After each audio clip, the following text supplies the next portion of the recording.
And I see Tyler has figured out how to stream, and you'll need to show me that when we're not in the middle of a meeting, because I couldn't find it. We will find an opportune time to do so. Thank you. And I see Tyler has figured out how to stream, and you'll need to show me that. All right, I do ask for the benefit of decorum and for people who are in low internet bandwidth areas that if you're not on the executive committee or if you're not currently speaking, if you could turn off your video and mute your microphone, I'd appreciate that. And then you are able to rename yourself if you want to make sure that displays your name and your state for the benefit of the secretary. Do you get any other information, Ms. Harlos, or is it just that? That is all I get. Okay. But I doubt I'm going to be able to record everyone that is here. I will certainly be able to note in the minutes if I don't even know if we're having public comment, but if we are, certainly anyone who speaks. But right. With it being 500 people, it gets crazy with the Zoom recording. Right. All right.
Body can indulge just a second. I'm just sending the information to our counsel, Mr. Hall.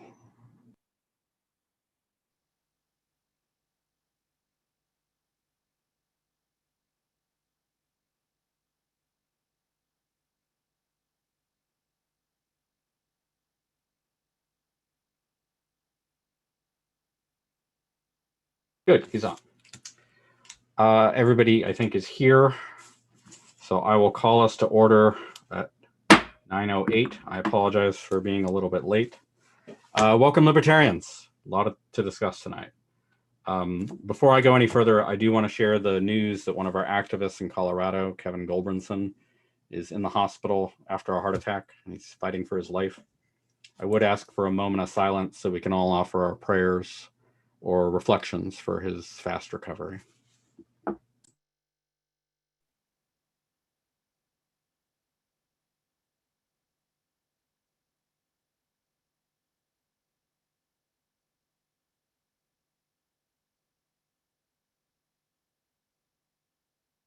Thank you. All right, executive committee members, there is a lot of ways. Oh, let me repeat, if you're not on the executive committee or if you're not currently speaking, I'd appreciate if you could mute yourself and turn off your video. There's a lot of different ways we can proceed. In our regular meetings, we do public comment until it's exhausted prior to doing any other business. Tonight, I'm conscious that if we want to do public comment, there will probably be a lot of it.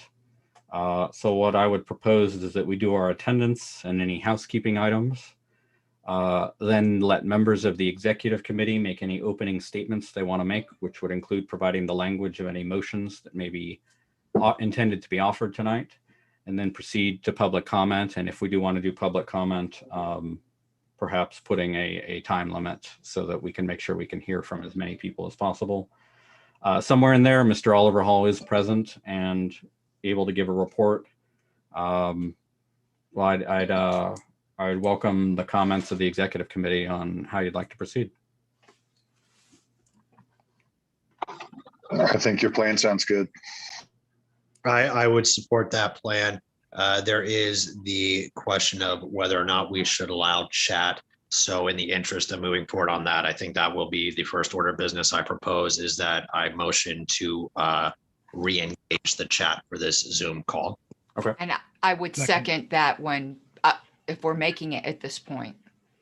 Well, in that case, Mr. Longstreth is, well, let's do attendance first, just so we get that out of the way. Okay. Secretary, if Madam Secretary, if you could call the roll. Okay, certainly. Mr. Chair, Here. Mr. Mulman, I'm here. I'm here. Mr. Hagan, Here.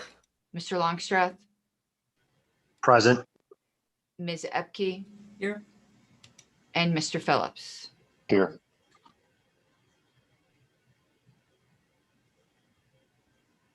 I do not believe I'm forgetting anyone unless I'm having a brain burp, Mr. Chair.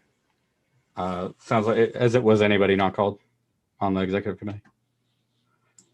It sounds like everybody's here then. We have quorum. First item was from Mr. Longstreth, seconded by Ms. Harlos to engage the chat. Is there objection? Mr. Chair, Senator P.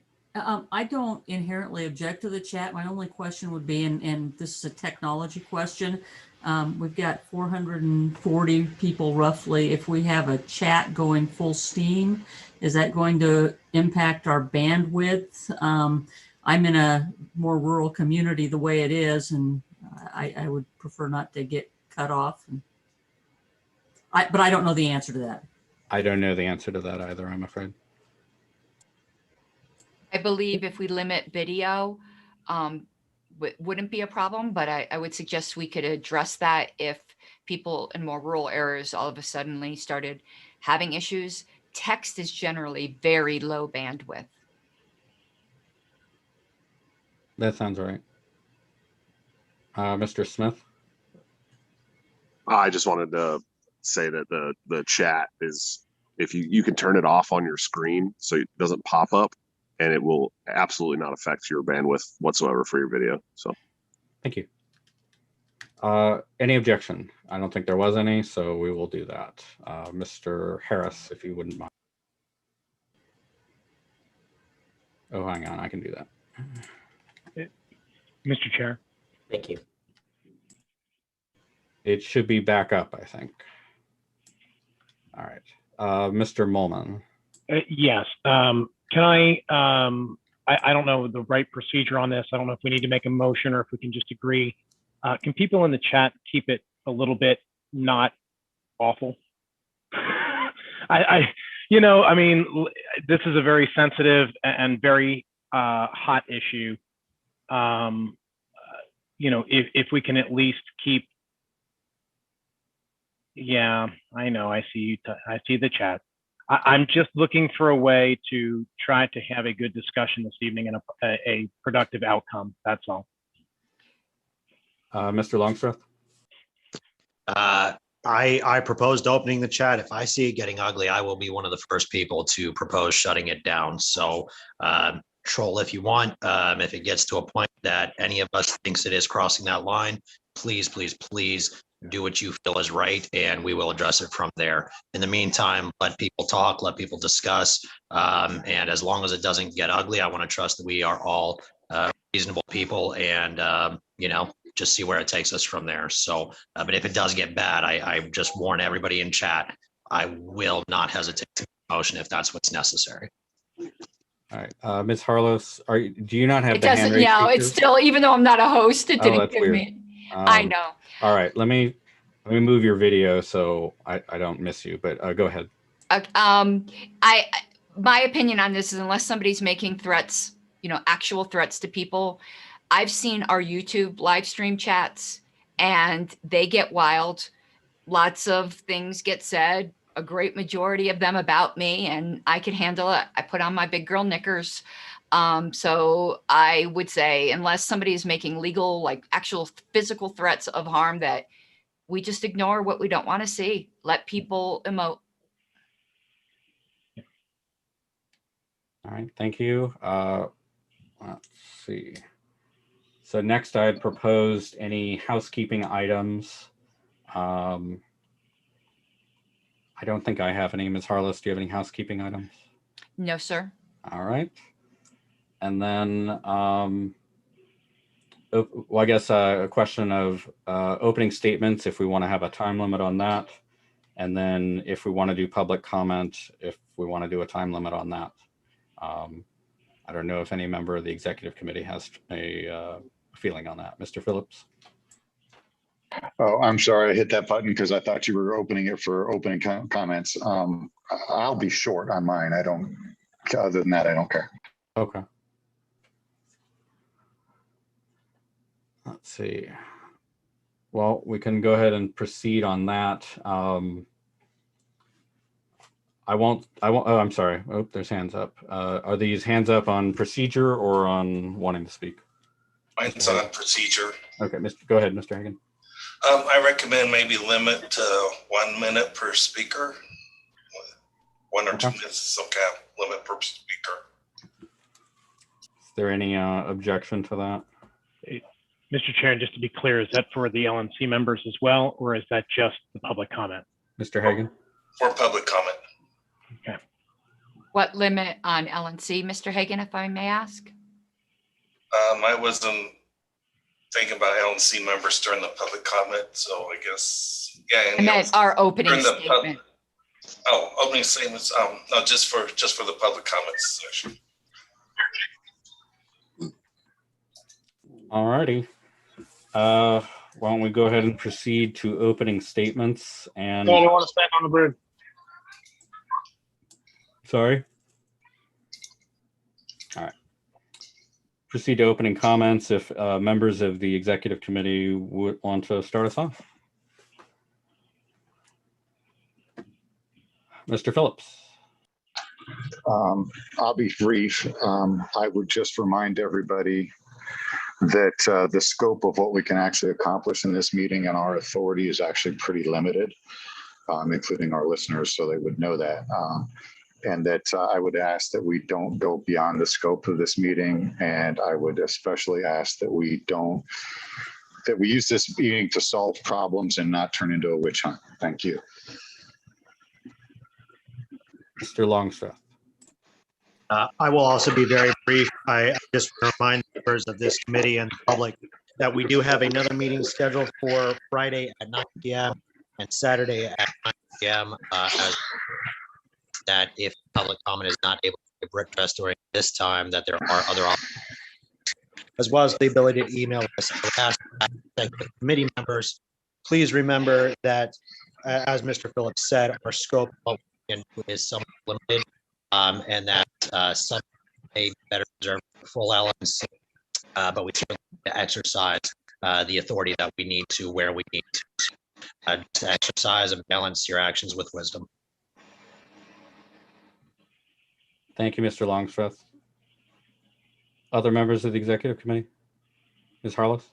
And do you think we need to remind people to turn off their video because bandwidth, who aren't on the executive committee?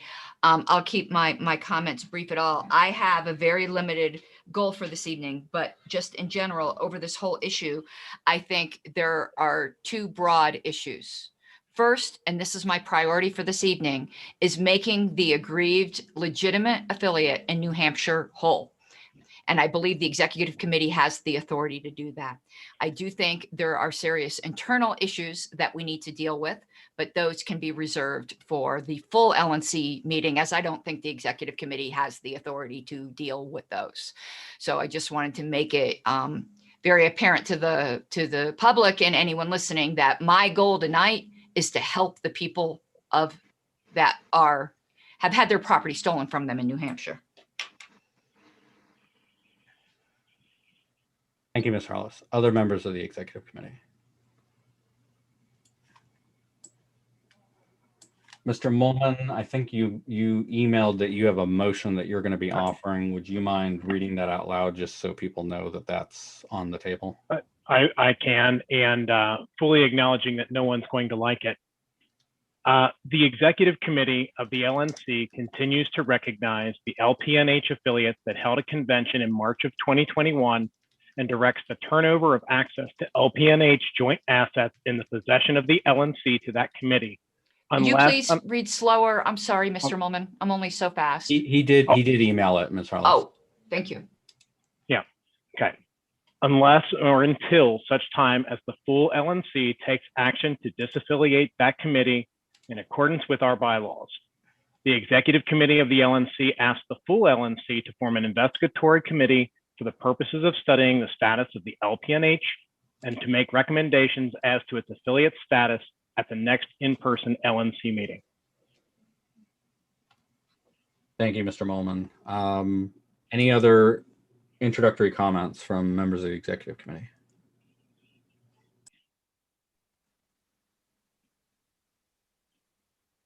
All right, I'll just say, by way of background, I've issued 4 statements on these matters. The vice chair's distributed a timeline that he's compiled. The secretary's uploaded several videos, and there have been about 1 or 2 million emails on the business list. You know, all of that's helpful background information. Temperatures are very hot. I get that. I think from my perspective, the committee would benefit most from public commenters who have facts to share. So I would ask the commenters to lead with any such information. If you're in New Hampshire, what you know. If you're not in New Hampshire, how New Hampshire's affected you. We've had a lot of speculation and opinion and rushes to judgment in the past few days. And ultimately, the LNC has to decide what it will do or not do. And we want your help on that. If you'd like to be added to the queue, go ahead and hit the hand raise button, and we'll work through as many people as we can. I did also want to say that, let's see. Well, due to schedules, we may have to pause public comments so that we can hear from our legal counsel or from motions from the committee. And I do also want to note that you can email your statements to the full LNC or to any individual members through the LP website's LNC contact page. And with that, we can go to public comment. Mr. Chair, I have a quick point of personal privilege. Yes, Mr. Longstreth. Just so that I know, what is our end time on this meeting, or do we not have one? We do not have one. If you'd like to put one, we can. I would move that we limit this meeting to 2 hours.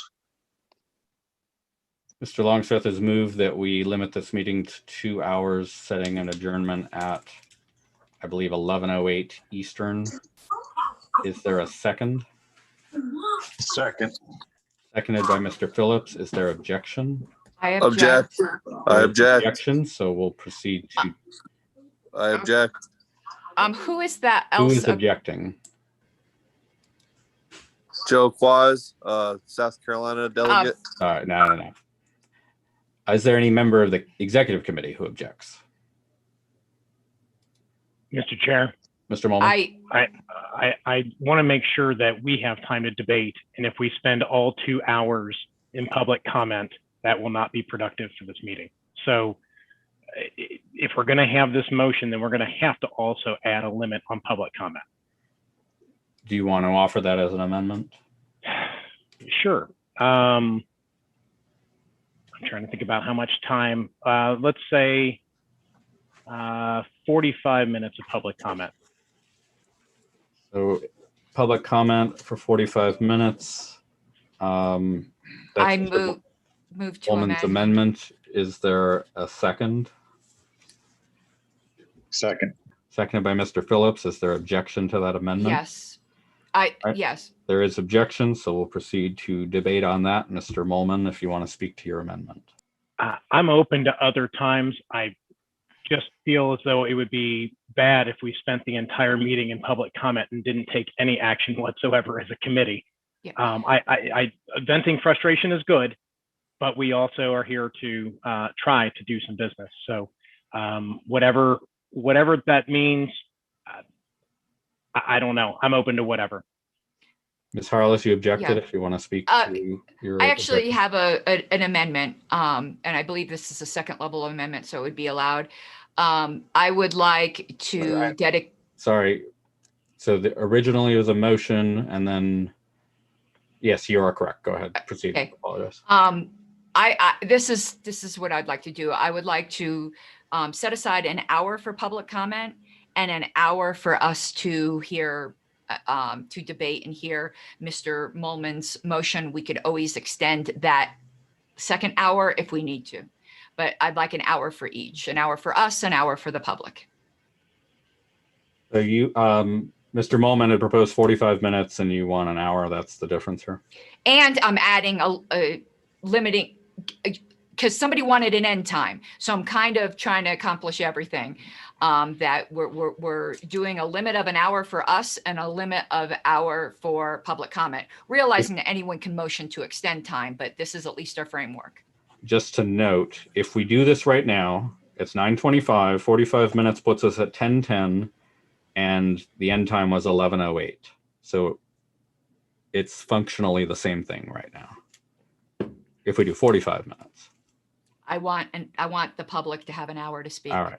Carlos moves to amend to change it to an hour. Is there objection? Without objection. We're back to Mr. Bowman's amendment, which would be as amended, which would be an hour of public comment followed by an hour of business to adjourn at approximately 11:30 Eastern. Is there further debate?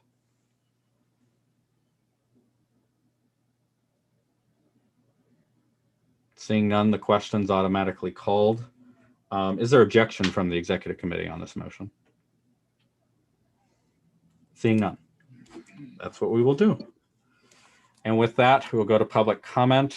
I have a queue here that I will go down and let's see. Is there a member of the executive committee that would be willing to assist on time? I'd be happy to. Thank you, Senator Epke. We're going to do 1 minute. So how I'm going to do this is I'm going to give who's next and who's on deck so that you can be ready. You can unmute yourself and launch your video. And then it'd be good if you give your name, your state, if you like, your favorite current Libertarian elected official, and then share your information to the committee, and then we will go on. So first I have Clint, followed by Steve Sheets. Clint? Excuse me, Mr. Chair. To confirm, are we doing 1 minute or 2 minutes? 1 minute, I believe. 1 minute. Okay, very good. All right. Anything else from any member of the executive committee before we dive into this? All right, seeing none. Clint, go ahead. Steve Sheets on deck.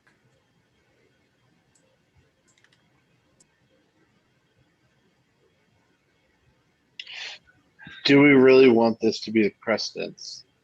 Do we want somewhere where we have someone that can flip a whole state's? If you could give your name and your state, your full name and your state. I'm sorry. I'm probably speaking out on my own state, but Clint Rapp, Oklahoma City. Go ahead. Do we really want to set the precedence where a state elected, and the national can flip a state? We don't want that. We want to have some kind of precedent set where we have to have some kind of accountability. Not just we can flip some votes and have no votes set into place. Like, that is what it seems. It seems like there is no votes in place in New Hampshire, but they have this new regulation in place. Time. All right, thank you. Next, Steve Sheets with Ashley Shade on deck. Mr. Sheets, go ahead. Thank you, everyone, for hearing me. Steve Sheets, Pennsylvania. I've seen a lot of conclusions being drawn by without the backing of much in the way of evidence. We have two paths forward.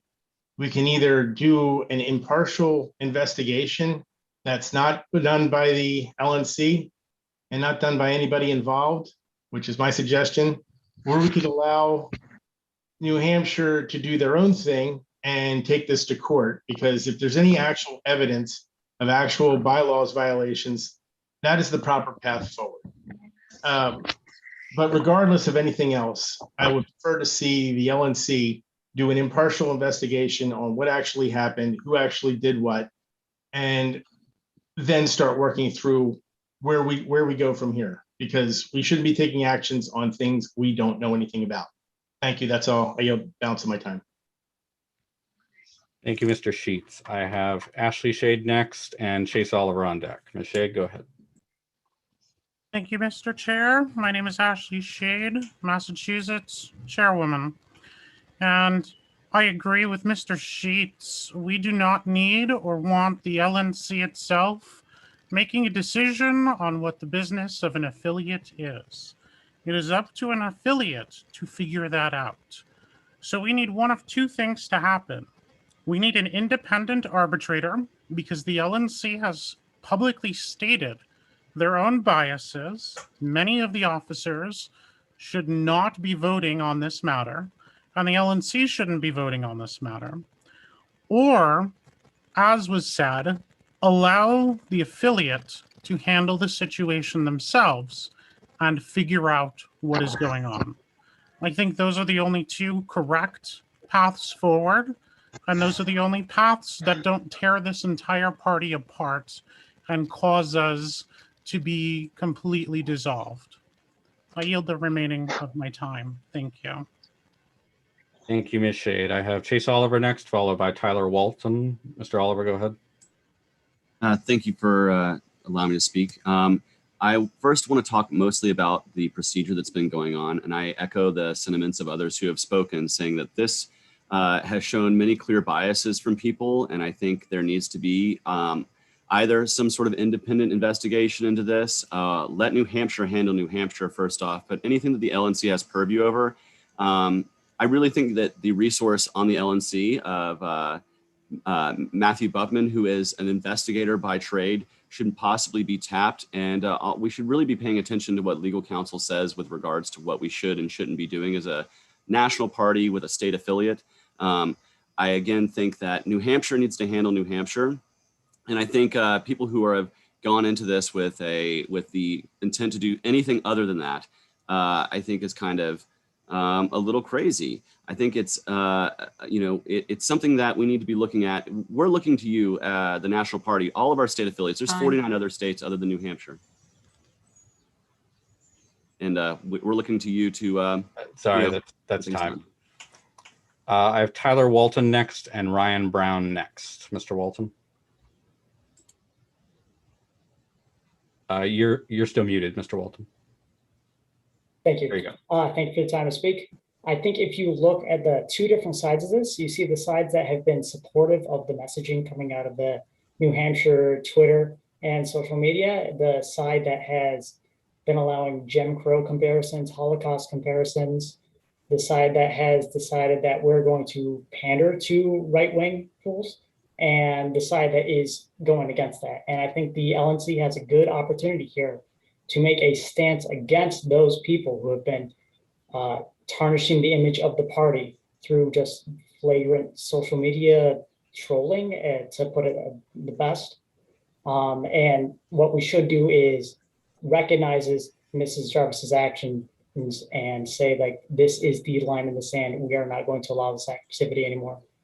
All right, thank you for the time. Thank you, Mr. Walton. I have Ryan Brown next and Joe's iPhone on deck. If you could rename yourself with your name. Mr. Brown, go ahead. Hi, my name is Ryan Brown. I'm from North Carolina. I think that in the last week, we have two major issues that are coming to light. The first is, what is the officially recognized Libertarian Party in New Hampshire? Second, is this different than the party that was recognized nearly 50 years ago? And if so, under what authority was this change made?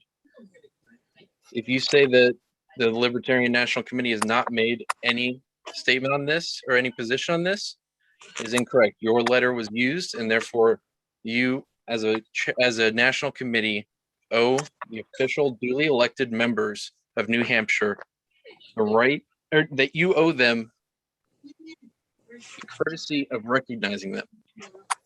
I am a new member and I'm willing to fight the state, and it is unbelievably frustrating what has happened because of this. You need to do the right thing and not avoid the issue. Thank you. Thank you, Mr. Brown. I have, let's see, Joe's iPhone, if you could give your name and your state. And then I have Romo from New York on deck. Hey, Mr. Chairman. My name is Joe Quaz. Sorry, I was trying to adjust my name. I apologize. I just want to say that the elected members of, the New Hampshire party deserve a little bit more credit to the people who they elected to be their representatives. I hope that you guys will take that into consideration of, who was elected to represent them, what happened with the chairman, what happened with the council members within their party. I think that needs to be priority. The people who showed up to represent the party need to be represented properly within the party. Again, Joe Quaz, I'm a delegate from South Carolina. I appreciate your time. Thank you, Mr. Quaz. I've got Romo from New York and then David Howman on deck. Sorry, I forget your last name. Hallahan. That's fine. Hi, I am just here to register my disgust by certain members of the LNC with regards to the ongoing LP&H saga. To say some have acted improper in investigating this matter is an understatement. They have outright tarnished any iota of their ability to be impartial and quite frankly broken trust in the LNC as a governing body. The secretary has not only gone on a lone wolf investigation and accused other members of the board of malfeasance for pro forma action, but already declared her stance publicly on a monetized platform in order to influence the court of public opinion. Never mind the outright childish bickering by the likes of certain at-large members and Region 3 representative who comport themselves more poorly than drunken toddlers who just learned how to talk. Any of those involved in the improper video investigation by the secretary should recuse themselves from any further investigation or vote on this matter. As the LNC has proven itself incapable of casting judgment on the proper outcome of the situation with impartiality by creating a process of conduct and investigation before actually conducting the investigation and deliver judgment, I believe any further matters should be sent to the JC. Use them. Thank you. I have David Howman next and Matt Hicks on deck. Mr. Howman, go ahead. Thank you, Mr. Chair. David Howman, Arizona. I agree with what others have said before me that New Hampshire should handle New Hampshire. The LNC should stay out of it. I also want to speak to the disappointing and frankly embarrassing behavior of several members of this LNC. As someone who serves on the state board of my state affiliate, and to be clear, I'm not speaking on behalf of them, but simply as an individual, I am very frustrated to see my national front-facing leaders for this party engaging in sniping over email, and even privately, some of them are discussing whipping votes to remove our national chair before we even had a meeting. Those who have been doing it know who they are. I'm very disappointed to see this kind of action, and I believe that if we want to act professionally, we need to start at the top with our LNC. So act professionally going forward, please. Thank you, Mr. Howman. I have Matt Hicks next, and I note that a member of our national committee, Joshua Smith, has his hand up. So without objection, I'm going to do him next after Mr. Hicks. Mr. Hicks, go ahead. Mr. Chairman, Matt Hicks from South Carolina. I'd like to let you have Mr. Smith go before me as he's a member of the committee. I like giving people notice that they're about to be called on. So I don't know, Mr. Smith, if you want another minute or if you're ready now. I'm ready. Someone disabled my video, by the way. I don't know why, but did that work? Let's see. Yes, it did. Absolutely. Go ahead, Mr. Smith. I just want to. So I didn't write anything out like some of the other stellar speakers prior to me did, but I just want to remind everyone that I would also like it if the LNC could do a unbiased investigation outside of the purview of the LNC. But the problem with that is that our chairman sent a letter already on the 7th. And when we talked to Joletta Jarvis, she said that she had already talked to Joe, our chairman, about this situation before that letter was delivered. So our LNC has already gotten involved. That's the problem. And now we're being asked as a board to disaffiliate a duly elected executive committee in a state that we don't have any business doing that in. Okay. And so you guys are telling us not to get involved when our chair has already been involved, and we're being asked personally to disaffiliate. So I just want you guys to understand that that's what's going on here. It's not that we're just hopping in for our own accord.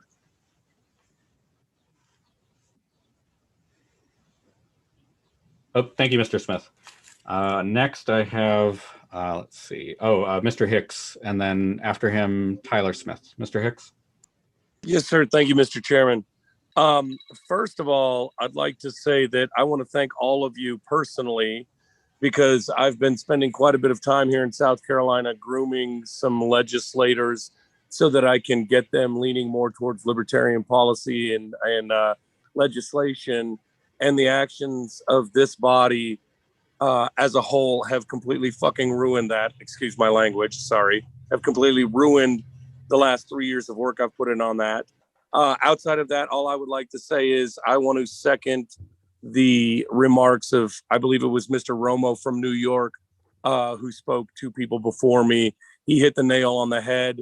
If you're an LNC member and you have been publicly expressing an opinion one way or the other about this before there is even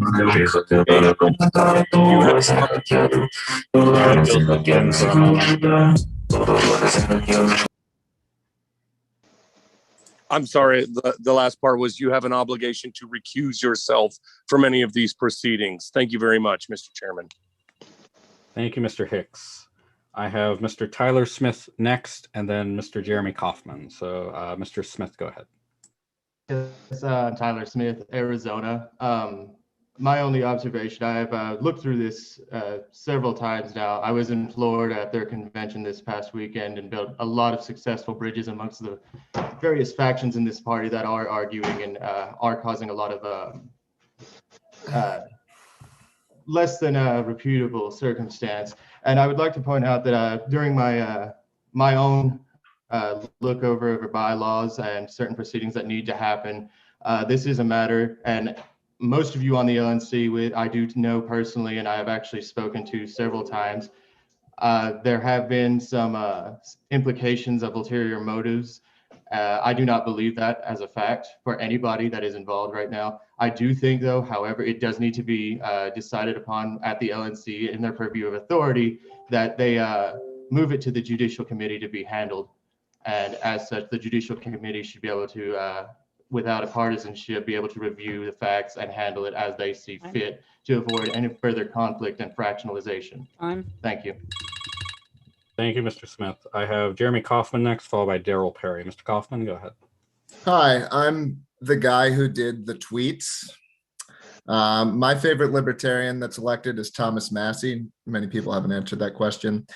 This has nothing to do with what was said from any of the LP&H accounts. This is a basic matter of procedure as to whether the LNC had the authority to do what they did, and they very clearly did not. It's not really a disputable matter. At this point, it's a given that LP&H will get its accounts back. Dave Smith is on our side, Spike Cohen is on our side, and all basic logic, reason, and decency is on our side. So this must be fixed immediately. It's really a question of who is involved. We need to investigate every single person that facilitated this ridiculous activity that caused tremendous damage to the Libertarian Party. I think it's a given that Joe Henchman is involved. He should lose his job, and anyone else that abetted him should lose his job. This entire meeting is an example of why the Libertarian Party is an embarrassment. It's an embarrassment. This entire meeting, the way all of it is happening, is an embarrassment. You guys spend more time on this than lockdowns, and it's a complete vindication of why we're doing what we're doing. Thank you, Mr. Kaufman. Next, I have Mr. Daryl Perry, followed by by Dan Lewis. Mr. Perry, go ahead. Hi, Daryl Perry, former chair of Libertarian Party of New Hampshire, former gubernatorial candidate, former presidential candidate. And I want to give a little bit of background of how things were handled in New Hampshire for EC members prior to 2016. Prior to 2016, I served as both secretary and vice chair in different terms, and did not have access to the website, did not have access to any of the socials. When I got elected chair in the fall of 2016, I did wind up getting access to the website, and my policy was more hands make for lighter work, and gave everybody else on the EC access to the website and the socials. There's nothing written in any policy specifying that anybody has to have access other than the chair. Time. Mr. Perry, if you could give your last sentence. Yep, I was just going to say that there's nothing written in any policy saying that anybody come on. chair has to have Ooh. access. You think, can I finish without being heckled? No. Dilatory. No. Definitely not. All right. No. Knock it Stop off, lying. or I will turn off microphone access to everyone. Dilatory. Mr. Children. Duggan, that's your one warning. You do it again, I'm kicking you out of the meeting. Mr. Perry, are you done? Did you have anything else? Again, that there's nothing written in any policies saying that anyone needs access. And I would urge this committee to Dilatory. do a full investigation into everything. This is bullshit. Why does he get full time? Mr. Chair, this is way over time, please. Thank you, Mr. Perry. And again, when you hear time, if you can move to your last sentence. I was trying, All right, Mr. next. Bishop, and I kept getting into Sorry, it. Mr. Nonsense. Yeah, Mr. Perry. Thank you. Next, I have Mr. Dan Lewis, followed by Caleb Tibbetts. Mr. Lewis, go ahead. I think this is actually a perfect time to make this public comment, considering what we just witnessed. And on behalf of the Libertarian Party Professional Wrestling Caucus, I would like to propose that we rename this meeting Libertarian Party Professional Wrestling Caucus presents LNC Cage Fight. Thank you. That's all I have to say. Thank you, Mr. Lewis. Caleb Tibbetts, followed by Mike Ross. Mr. Tibbetts, go ahead. Thank you for allowing me to speak. I'd like to start this off as saying that I work with the Mises Caucus quite a bit. My county chair is Mises. With that being said, what happened in New Hampshire was completely over the line. We needed to maintain some standard of professionalism and integrity as far as an official state affiliate goes. And New Hampshire specifically failed to meet that. And I do think the LNC is within its right to intervene and make sure things get cleaned up there. I cede the rest of my time. Thank you, Mr. Tibbetts. I have Mike Ross next, followed by John W. If you could rename yourself for your full name there. Mike Ross, go ahead. Thank you so much, Mr. Chair. Mike Ross, North Carolina. I'm just going to hit on one thing. As North Carolina, we generally care about North Carolina. My concern is that this whole shit show and I'm sorry for the language, in New Hampshire should reverberate through every single state. And here's why.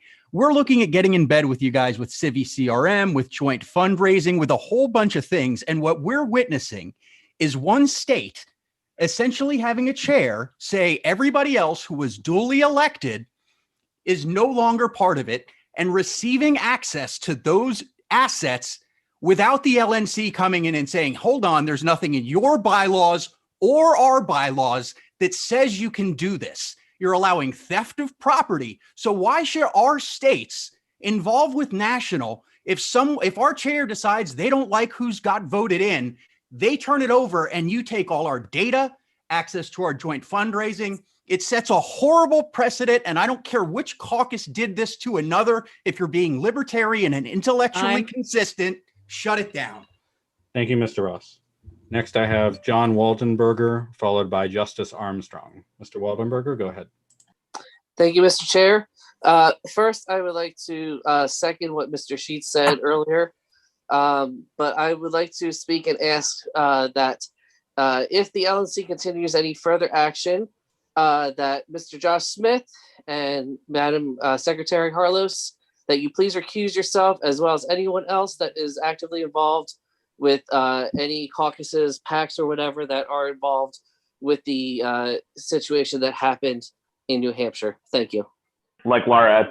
Thank you, Mr. Waldenberger. Mr. Dassing, that's your first warning. Do it again. I'm kicking you out of the room.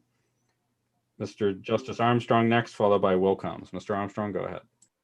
All right. Thank you. Hope you can hear me.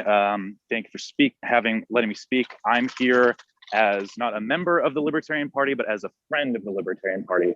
I was an LP member from 2016 to 2018, and I left because I felt like the working within the two major parties would be more effective. And now, as I'm getting closer to the Libertarian Party, there's one reason and one reason alone that I have not rejoined, and that is the Mises Caucus. I believe that their rhetoric and vile and violence-threatening rhetoric has poisoned the entire movement and has become a cancer on the party as a whole.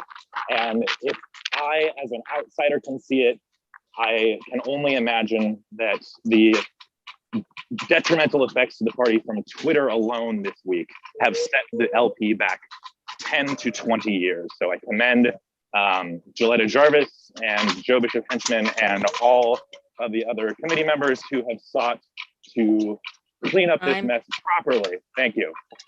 Thank you, Mr. Armstrong. Next, I have Will Combs, followed by Thunder Hart. Mr. Combs, go ahead.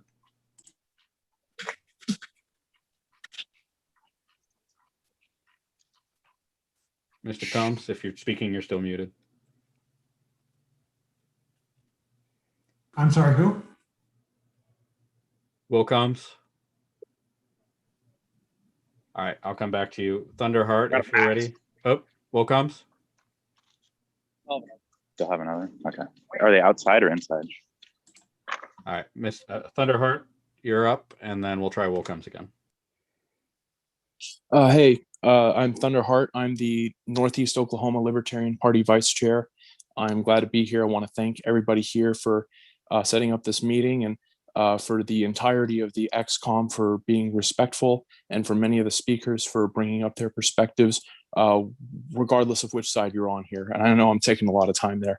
I want to say that I think what National Chair Bishop Henchman said in his messages on Facebook, I agree with it.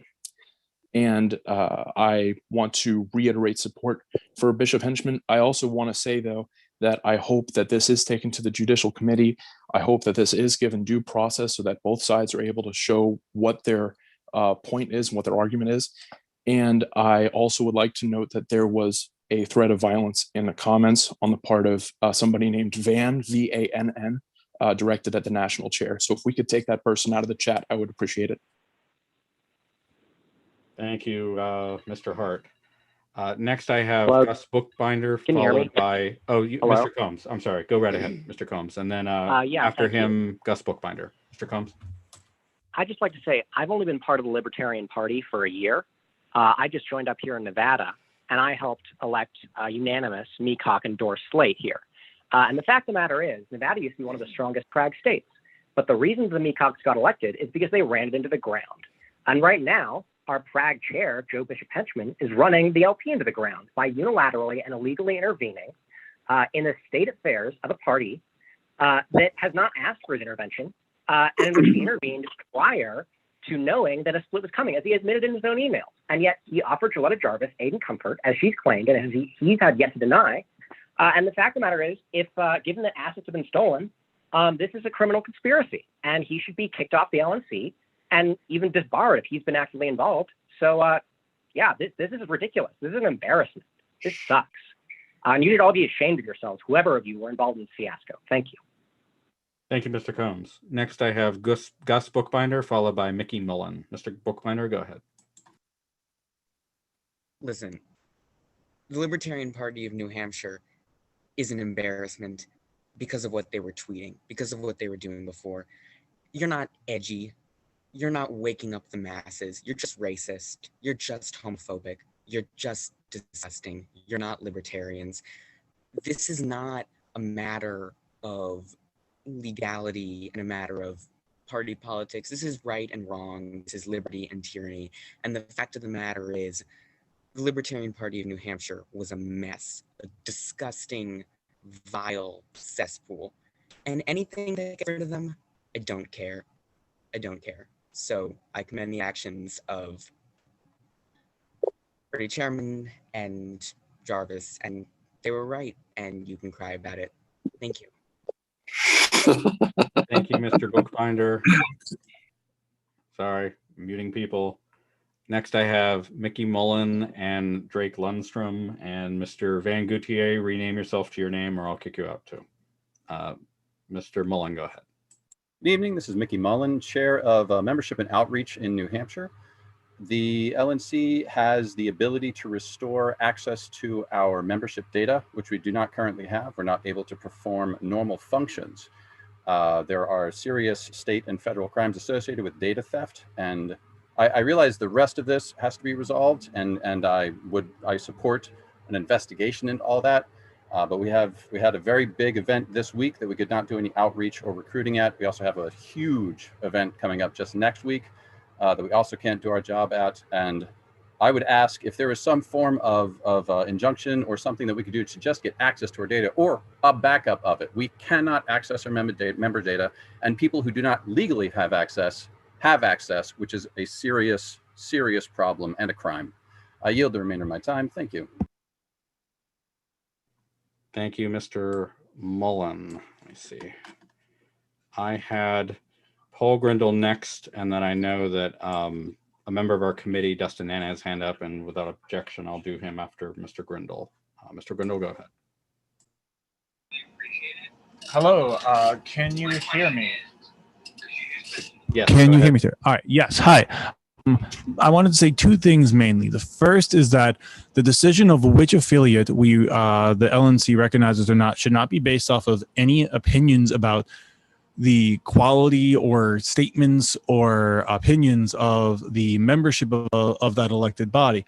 If things are said or actions are taken that are believed to be in violation of our principles or the NAP or what have you, and that is grounds for some removal of an officer or a person, that the actual removal process should be done. And if an affiliate is so taken over that that process can't be done, then the case needs to be made in an actual motion to disaffiliate that's focused specifically on the allegations of what is so improper. So the idea that this should be a vote based off of what caucus is in control of the party is the wrong way to approach this. The right way to approach this is, what is the legal body that is the Libertarian Party of New Hampshire? Is it the body that's recognized by the state? And so if there's paperwork that wasn't filed that dissolved the original body, that body is gone. Next, I have Mr. Nana, followed by Drake Lundstrom. Mr. Nana, go ahead. Yeah, I'm not going to speak to the issue at hand. I just want to remind commenters if they could please keep it to facts of what's going on rather than both sides pointing fingers at each other and this devolving into a caucus war, because that's not going to help us solve this problem. Thank you. Thank you, Mr. Nana. Next, I have Drake Lundstrom, followed by Zach Britt. Mr. Lundstrom, go ahead. Hello, Drake Lundstrom, Ohio. So I am in Ohio. I'm a vice chair of a county party. When I see what is happening in New Hampshire, that a party has been entirely in violation of the bylaws, had their data stolen, had their website stolen, had their physical property stolen, that seems very libertarian. It's something that the national committee should not support. And the purpose of this meeting seems to be to get the data back in the hands of the rightful owners. Also, there's been talk about recusing various members of the LNC. I do think makes sense to have an impartial judicial committee investigation. But for now, I would applaud Carlin Harlos for bringing together interviews of both sides on the issue. And then a brief personal aside, I am Jewish, my husband is trans, I am in the Mises Caucus, and I feel loved, supported, and welcome here. Thank you, Mr. Lundstrom. Next, I have Zach Britt, followed by Bill, sorry, give me 1 second, Bill Barger. Mr. Britt, go ahead. Hey, this is Zach Britt from Mississippi. I'm not here to talk to pick a side, because really it's none of my business what happens in New Hampshire. But I am here to report a conflict of interest in regards to one of the members of the LNC, Ms. Harlos. I'd like to start off by saying that I respect the secretary and I admire her hard work and dedication to both the LNC and especially the Historical Preservation Committee. However, there is a clear conflict of interest here that needs to be addressed. When all of the New Hampshire information was first coming out, she hosted a kangaroo court interview of the chair of the Libertarian Party of New Hampshire and an interview of the members of the executive committee that were removed on her own personal monetized YouTube channel. This shows a clear conflict of interest because she's personally making money off of the drama of this affiliate. And this is also not the first instance of a conflict of interest with the secretary, even within the last few weeks. The secretary failed to disclose a donation that she had received from Tom Woods before voting on his approval to speak at the 2022 convention breakfast, demonstrating another clear conflict of interest. I would like to call on Karen Ann to recuse herself from any and all discussions and votes about the New Hampshire situation immediately. Thank you. Thank you, Mr. Brett. I have Bill Barger followed by Mara Stevens. Mr. Barger, go ahead. Hi, Bill Barger from New Hampshire here. I'm on the Communications Committee. I'd just like to say the biggest concern here is that the LNC needs to resolve or at least clarify what the state of affiliation of New Hampshire is. The second biggest concern, which is actually probably a much greater concern for the National Party, is privacy issues. If Joletta Jarvis has started her own affiliate or her own organization, then we have essentially the site, all of the member information, their addresses, their phone numbers, potentially payment information is now in the hands of another organization who does not have permission to have this. This is a huge privacy breach. I can only imagine the legal implications of all this, but you guys have a big old mess on your hands. And I would say get that site back in the hands of the people who actually have the rightful ownership of that data. Not to mention all other concerns, but this is a terrible look. You know, do you want to have the state get involved to solve your libertarian issues? Thank you, Mr. Barger. Next, I have Mara Stevens, followed by Teresa Gozart. Mara Stevens, go ahead.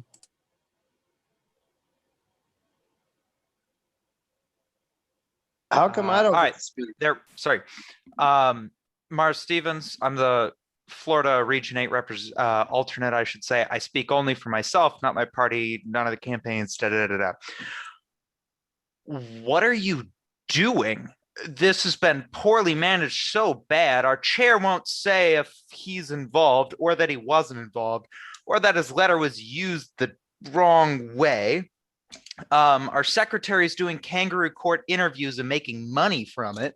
And everybody on Twitter just seems to want to influence the court of public opinion. Why did we not step in, return the assets as soon as it started? But Porkfest is in what, 6 days now. Let's hope we can still recruit off of that. What are we doing? This has just been handled so poorly. I hope to see a full committee, a full investigation into who all, including members of the LNC, what all happened. This should never have blown up the way it did. Thank you, I yield. Thank you, Mr. Stevens. I have Teresa Gozart, followed by Thomas Kastner. Ms. Gozart, go ahead. Hi, my name is Teresa Gossard. I am from New York State. I am a chair of Tioga County, and I have watched this from start to finish. I've read all the letters, and it undermines every single affiliate, every single state, every single county, and national, their bylaws. It makes all of it irrelevant, and it gives nobody any sort of power. And at this point, anybody can claim an affiliate and their assets the way they like. I don't care what caucus you're from. I don't care what your stances are in the LP. This is a dangerous precedent to set for everyone. Now, I think that everyone, including people in my own state, in their committee have made their biases clear, as well as national, to include you, Mr. Chair. You've made your bias very clear. And there, yes. You can finish your sentence. Okay. And I think an investigation, a non-biased investigation, needs to happen from the party completely. Thank you, Ms. Gozart. Next, I have Thomas Kastner, followed by Will McVeigh. Mr. Kastner.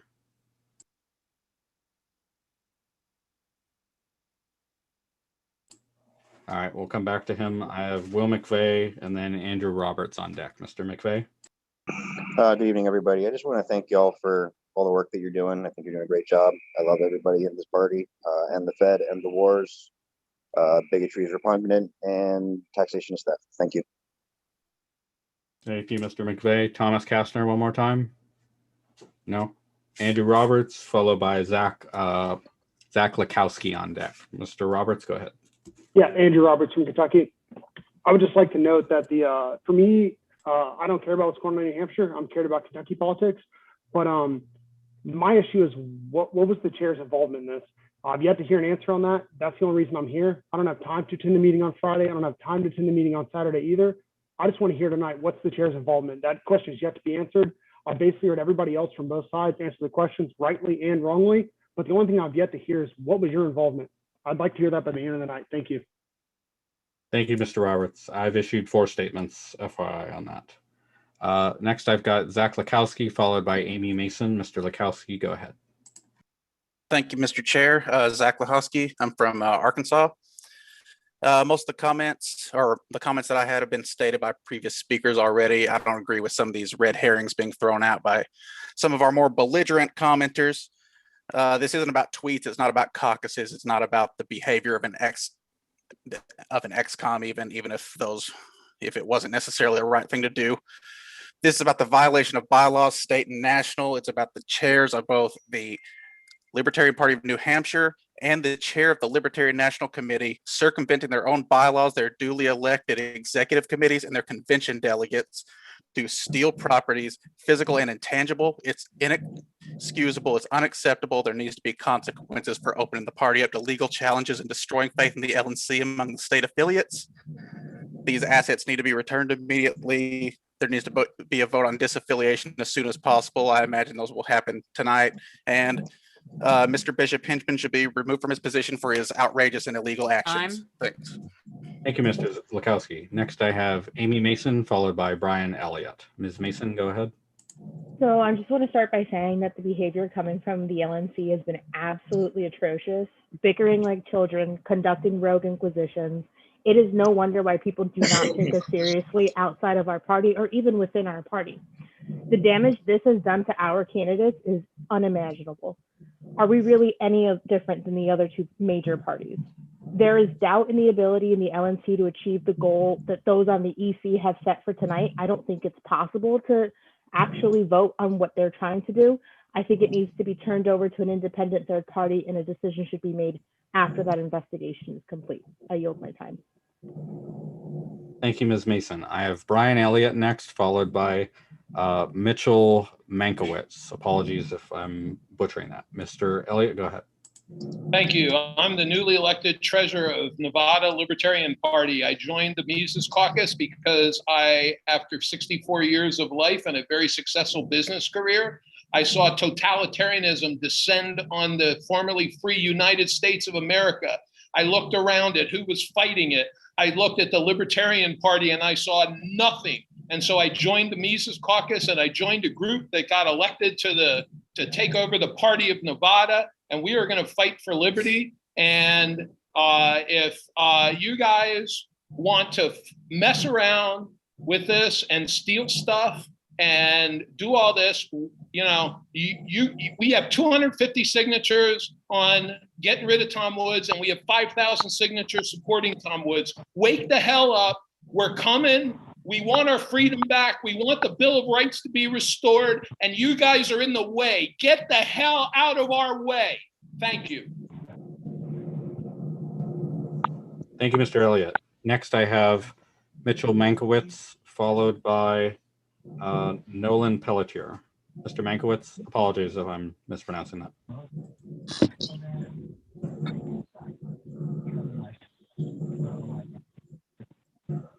If you're speaking, you're still muted. Can you hear me now? Yes, go right ahead. Okay. My name is Mitchell Mankowitz. I am a lifetime member of the LPPA. I am chairman of the Libertarian Party of School County. And I am also a member of Outright Libertarians, the Radical Caucus, and the Mises Caucus. I believe that this bylaws violation that has happened in New Hampshire is egregious. There is only one duly elected executive committee. That should be the party that is recognized by the National Convention Committee. And I recuse the rest of my time. Thank you, sir. Next, I have Nolan Pelletier, and then an account that says Mises Caucus, if you could rename it to your name. Mr. Pelletier, go ahead. Nolan Pelletier, interim chair of LPNH. I really am trying to figure out how to squeeze this into 1 minute. So I guess I'm going to try to do the best I can.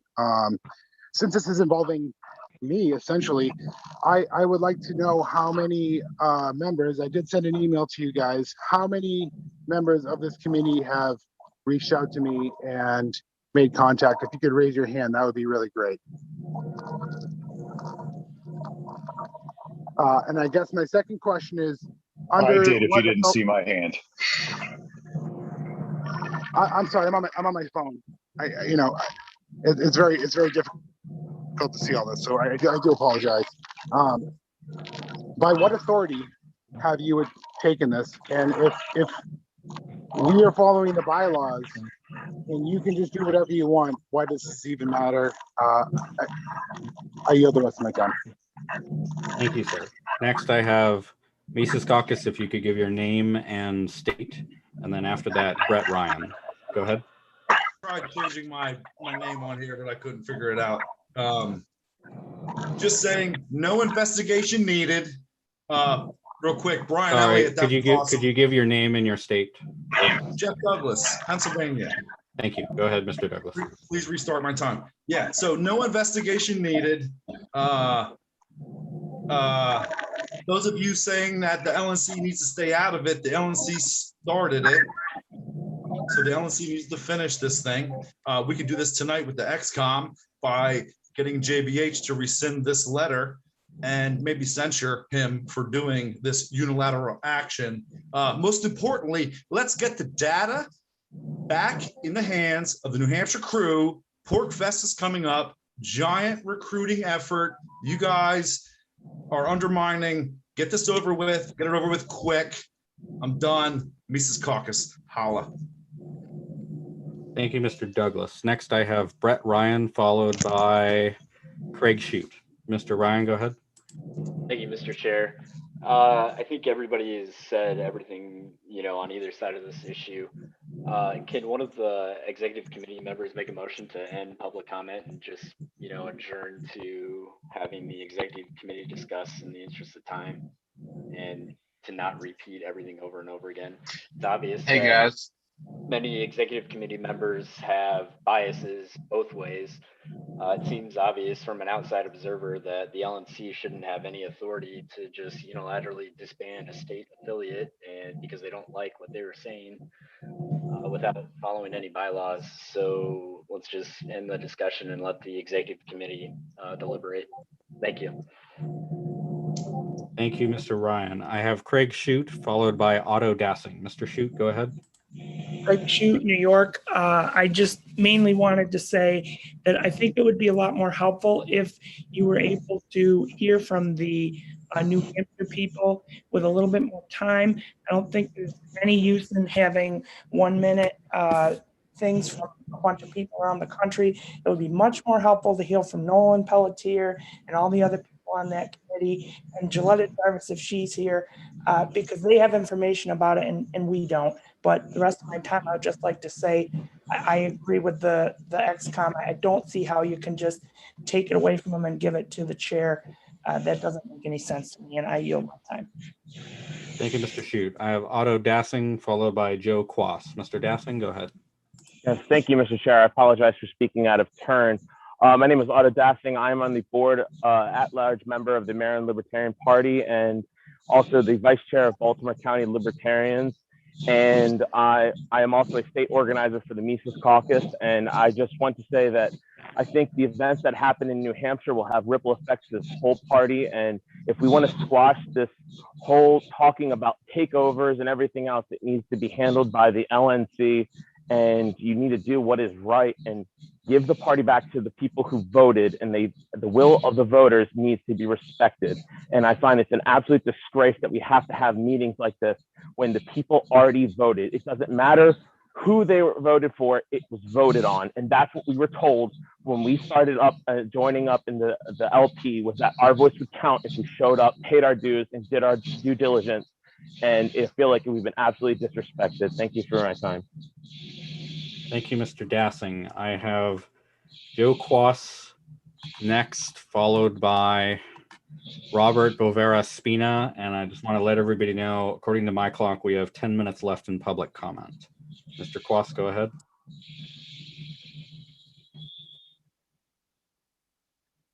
Mr. Quas, if you're speaking, you're not unmuted. Can you hear me? Yes, go ahead.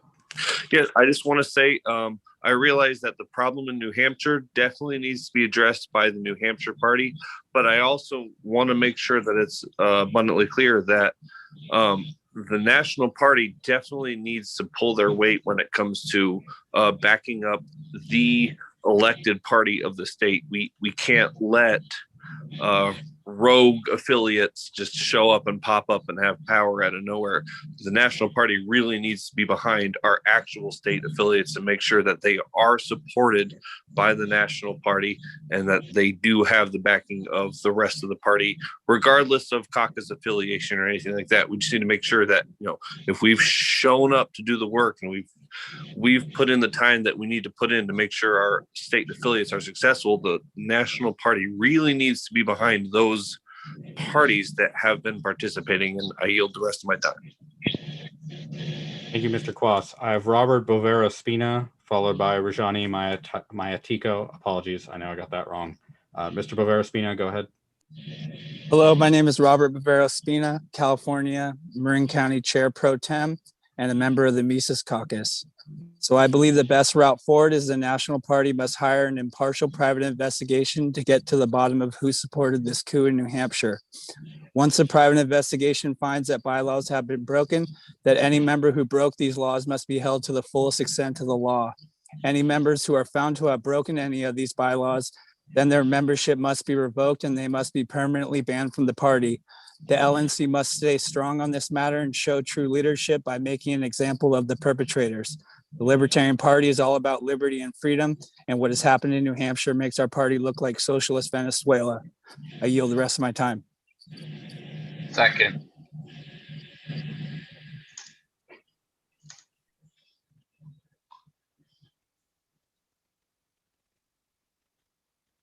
Thank you, Mr. Bovera Spina.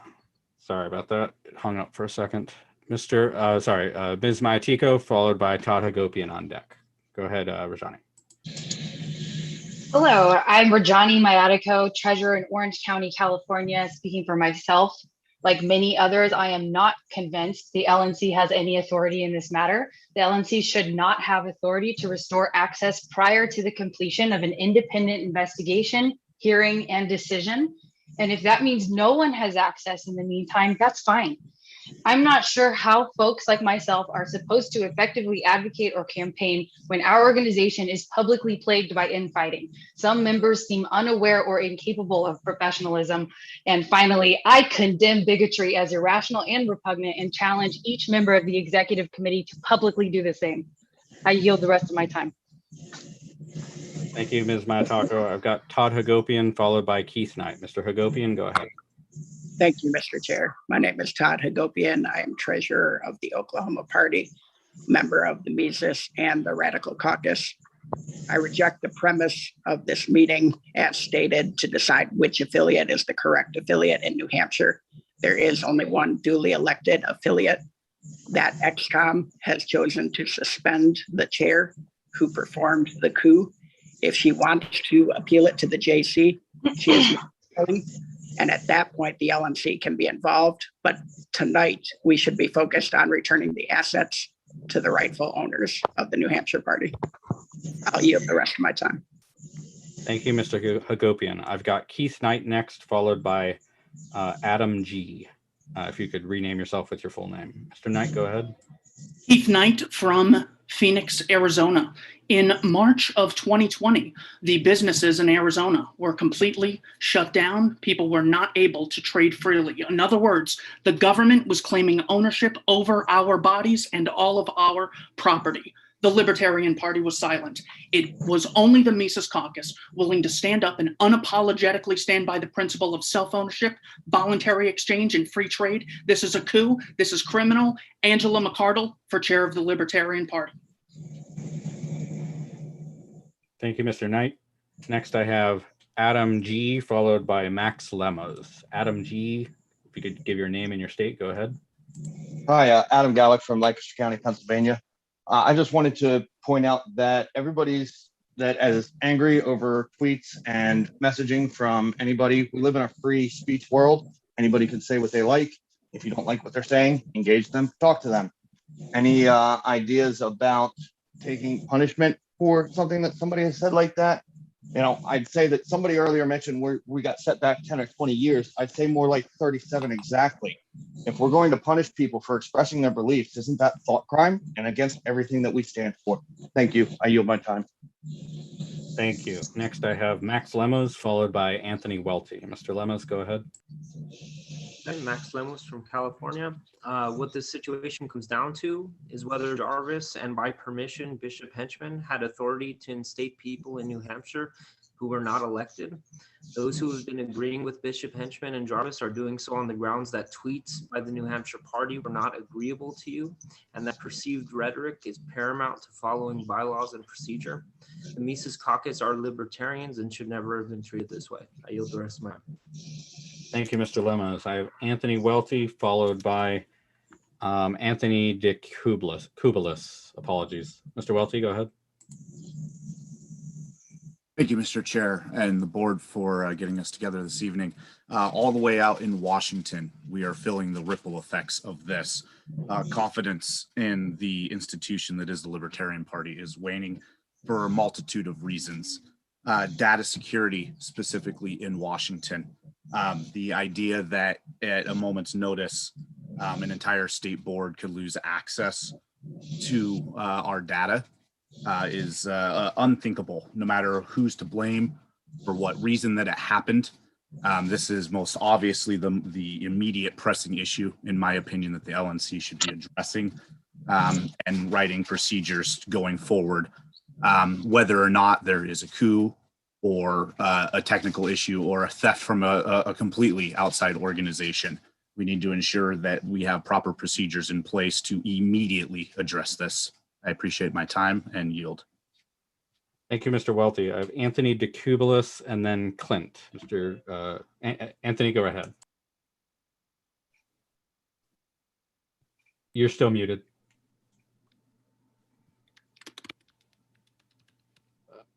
Sorry, we can't hear you. How about now? Yeah, go ahead. All right, thank you. What I have to say is brief. Anthony DeKubelis, formerly New York, currently Texas. And I think the LPNH that exists is the legitimate party. You really can't operate where someone can just leave, create a new party, and then all of a sudden there's two. So it's very simple. I'd like the LNC to recognize a legitimate party and unrecognize the imposter party. So if JVH, you could send her a letter not recognizing her as a party, I think that would be appreciated and set this straight. And that's pretty much all I have to say. Thank you.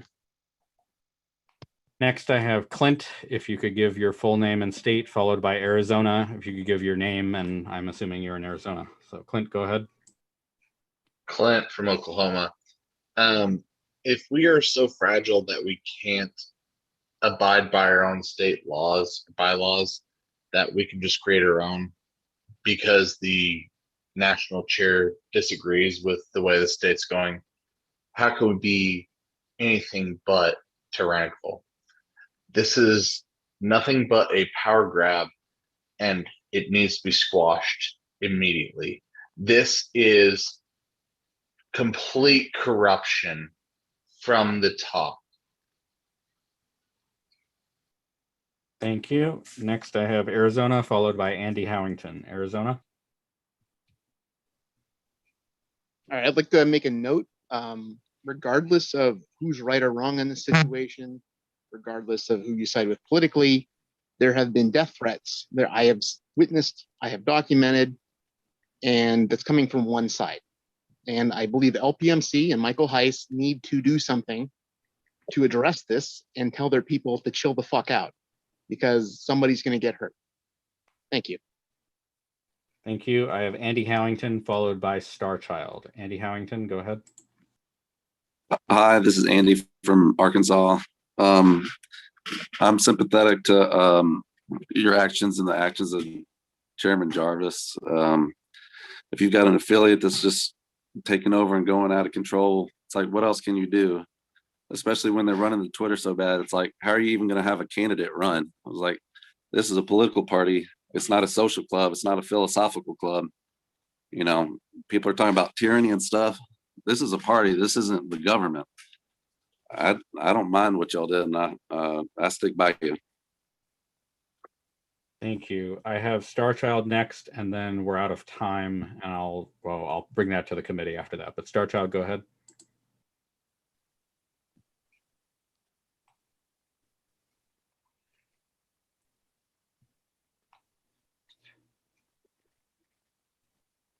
Yeah. Let's see. I sent an ask to unmute. I don't know. We can't hear you yet, Starchild. Thank you. Go. Sorry about that. Go ahead. I'm the chair of San Francisco LP, former LNC at-large representative and six-time Libertarian candidate for public office. I'm sympathetic with the concerns of Joetta Jarvis and the people that did this, but I think it's the wrong way to go about it. I agree that the assets should be returned. The elected members of the Libertarian Party of New Hampshire leadership should be respected, and New Hampshire should deal with that if they want to recall those people. In the future, I think what we need is stronger ideological safeguards in place to make sure that people who are elected to party office or represent the LP as candidates, party office holders, delegates, or staff are strongly libertarian. We should be a big tent party, but not in terms of who we elect or allow to represent us publicly. Just like a church might welcome anybody to their church picnic or service on Sunday, but not let just anybody get up on the pulpit. I think we should have a Nolan chart litmus test, something like you have to be an 80 or 90 on the Nolan chart to hold one of these offices. And I would encourage everyone listening to think about adopting safeguards like this at your state level so you don't have this situation arise, because once it arises, it obviously becomes a big, huge mess.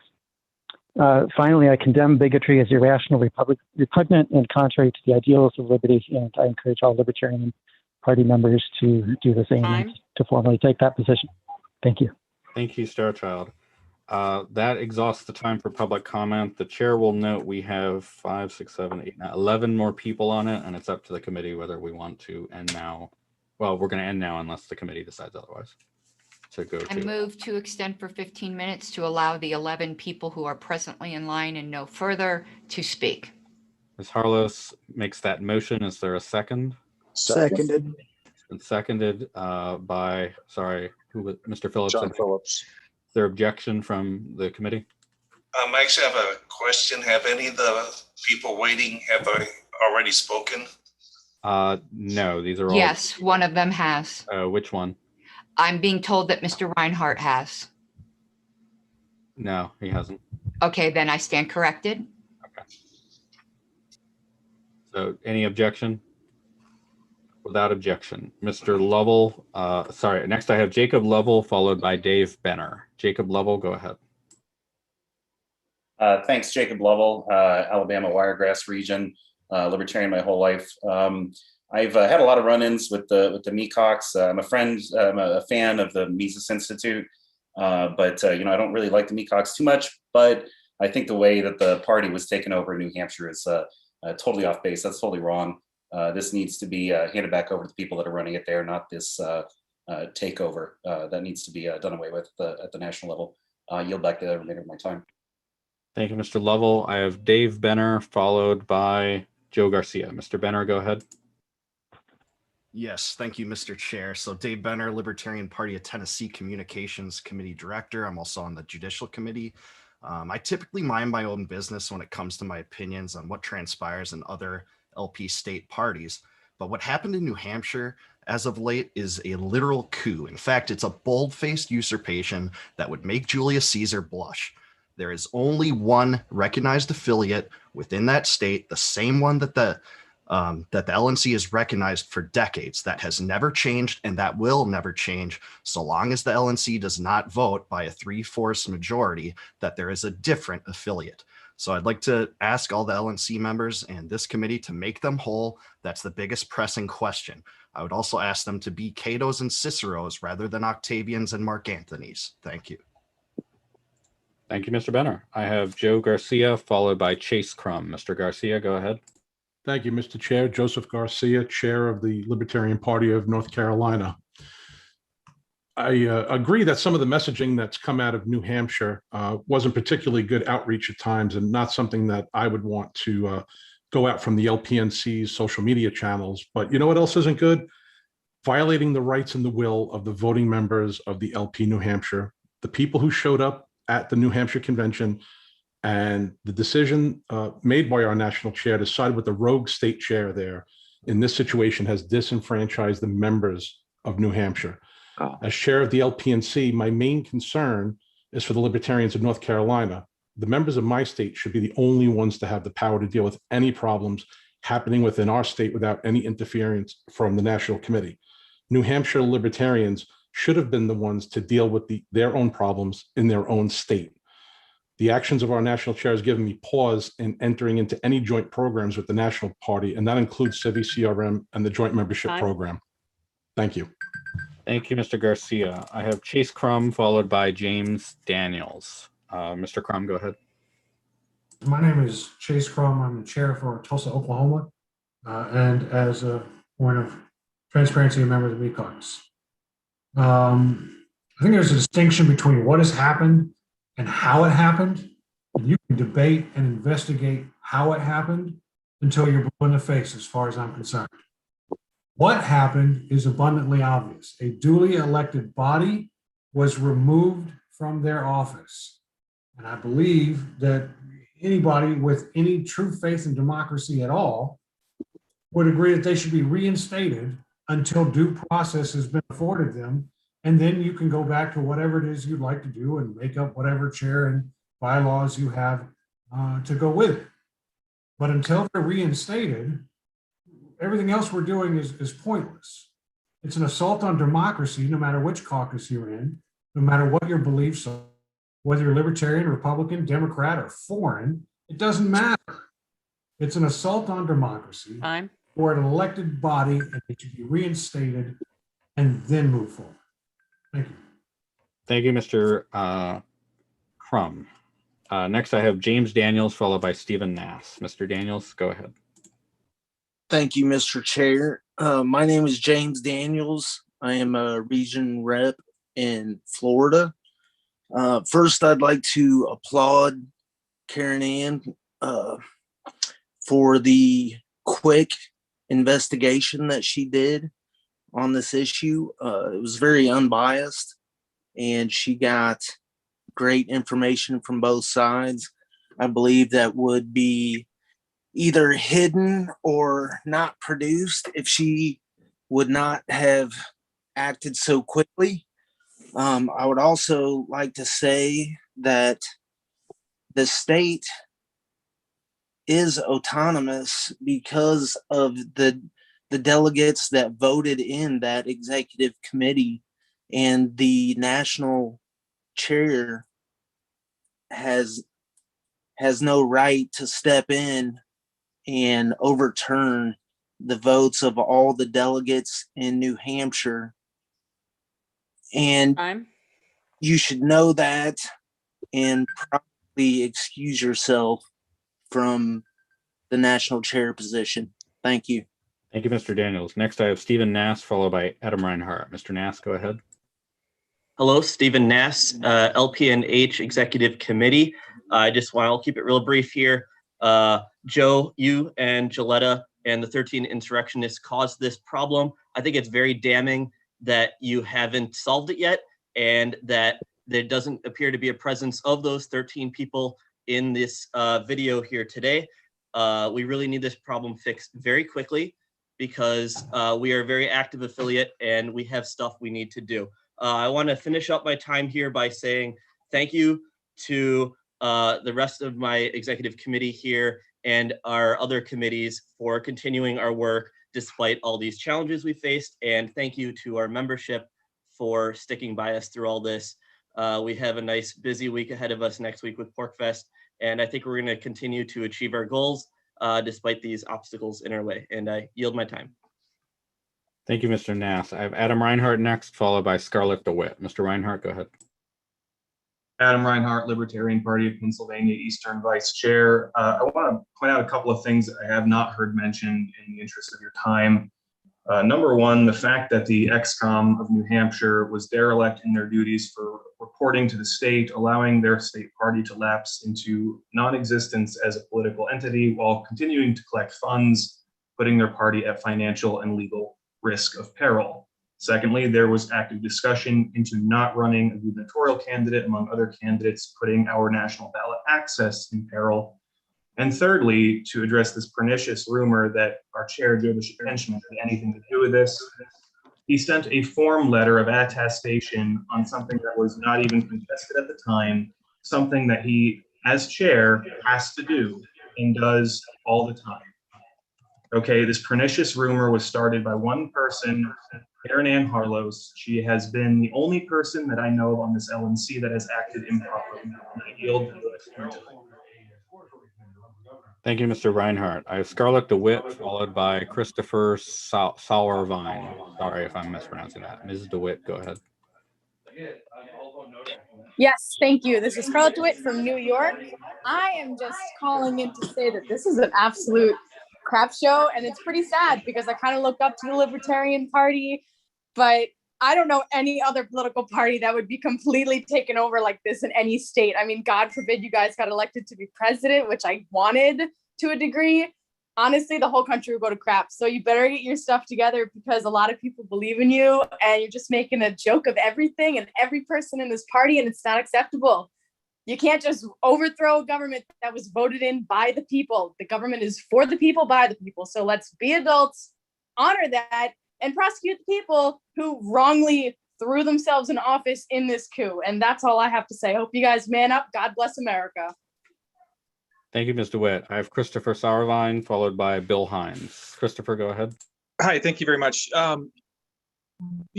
like to first thank Secretary Harlos. I think she's been incredible, very impartial, and that's what I would expect of our LNC. And I find it reprehensible that this is even a question. I think things need to be put back the way they were.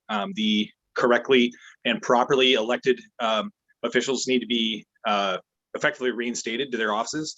I find it strange that one of the parties who are being accused right now is chairing this. I don't understand how that's possible. So to me, it seems like this needs to be sorted out and put back the way it was, and then an investigation held, and all the parties held, responsible to the greatest extent of the law possible. And again, thank you very much, Karen Ann, for being impartial. I appreciate it. Thank you. Could you, how do you pronounce your last name, just so I know how to do it next time? Sauerwein. Sauerwein. Thank you, Mr. Sauerwein. Next, I have Bill Hines, and then Tyler Spear, and that will be it. Bill Hines, go ahead. Hello, I'm Bill Hines, the current chair of the Libertarian Party of Delaware, and I'm really appalled that a travesty like this could happen, and I feel like the actions in New Hampshire are disenfranchising all libertarians in New Hampshire because they're put in a position where they have to pick who to follow. The rightfully elected folks should resume their positions in that state, and it should be up to the people of the state to change that if they don't like it. And that's really all I have to say. Thank you, Mr. Hines. I have Tyler Spear, and that's it. Mr. Spear, go ahead.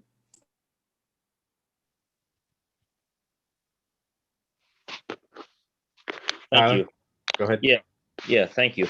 I'm the treasurer of the Berks County Libertarian Party, speaking as just a citizen, not official capacity. I think what's going on in New Hampshire is absolutely terrible. I mean, they had free and fair elections, and now they've been overthrown, and we need a complete investigation to see what the hell is actually going on up there. I mean, free and fair elections, and then the chair just goes and does what she wants. I'll yield my time.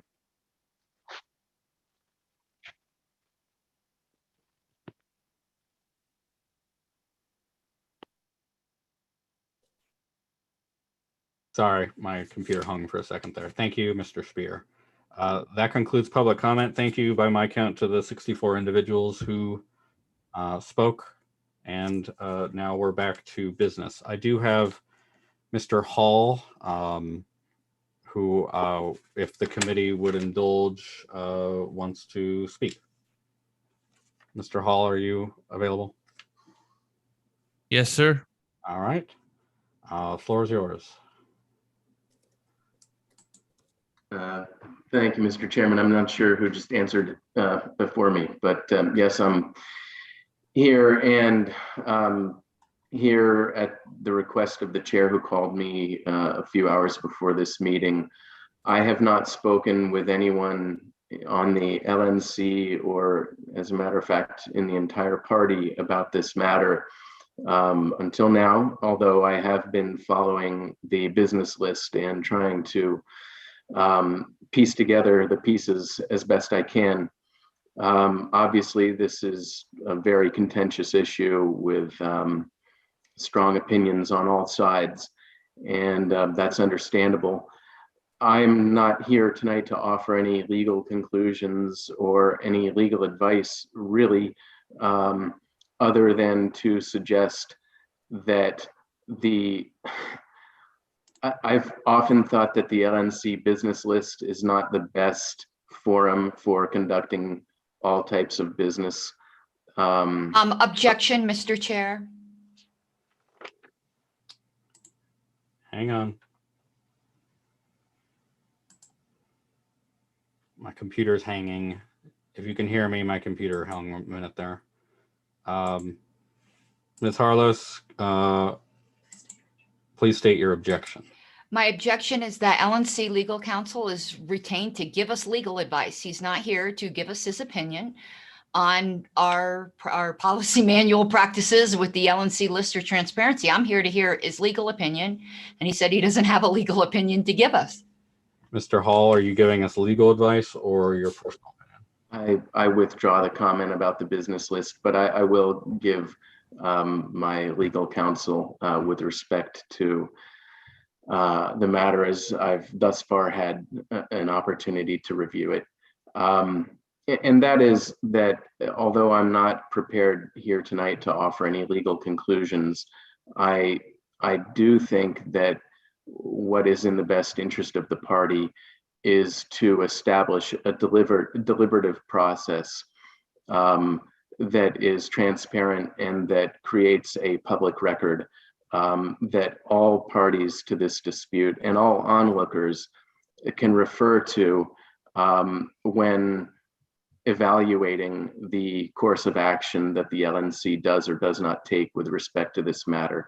So I think, like a lot of commenters tonight, I think that it does make sense for the LNC to establish some sort of independent committee or tribunal for the purpose of doing essentially fact-finding and to identify the relevant facts and to identify those that are undisputed insofar as that is possible, and to identify facts that are disputed, which seems more than likely that there are many facts that will remain disputed throughout this matter. And then to identify the various issues that need to be resolved. And then finally, the potential avenues for resolution, the alternative actions that the LNC might take, and the committee or whatever tribunal might be constituted could perhaps give recommendations either with respect to the best course of action, or at least with respect to the pros and cons of each proposed course of action. I know that there's a history, or at least a kind of a predecessor to the current situation, the Oregon matter that others have referenced. And my concern as counsel to the party is that there be some procedure, some process in place that will serve the party not only in this instance, but will establish a process for the party in the future to follow, one that the members of the LNC can rely on, and one that all members of the party and the general public generally can look to evaluate for their own benefit and come to their own conclusions as to the merit of the LNC's final course of action. But I think that that's my takeaway from tonight, is that it's very difficult to have an effective deliberative process when it's essentially being done over email and then culminating with a meeting with 500 some members done online. So that would be my recommendation for the immediate next step in this process. Thank you, Mr. Hall. Does any member of the executive committee have any questions for Mr. Hall? Ms. Harlow? Yes. Go ahead. Mr. Hall, would you not concede that we are primarily governed by our bylaws and that our bylaws do have specific procedures in place for disaffiliating an affiliate and further rights to appeal to the Judicial Committee? Mr. Hall? I believe so, Ms. Harlow. I'd have to review the bylaws, which is one thing I'd like to do before I draw any legal conclusions about this particular matter. Yeah, I'd appreciate that. And I would really welcome hearing from you after your review of the bylaws. Thank you, Ms. Harlow. Mr. Phillips?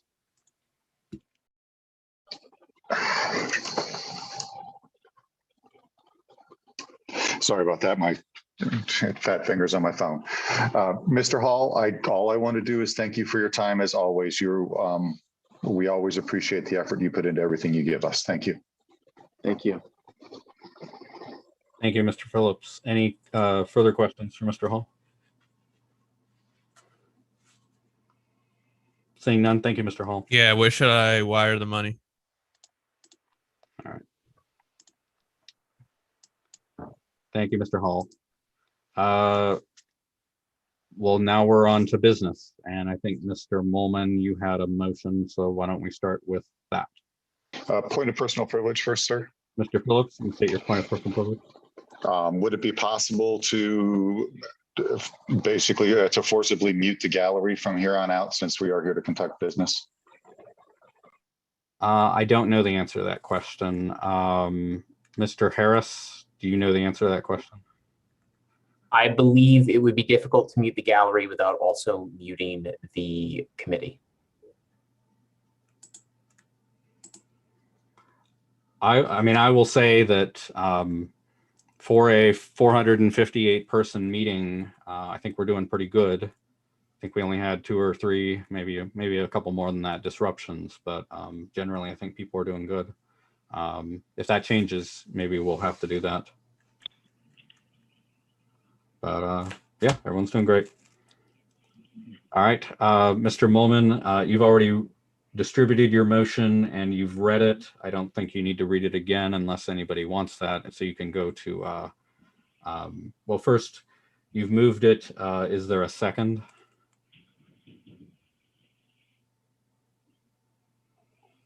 I would second it, sir, but I will also move to divide.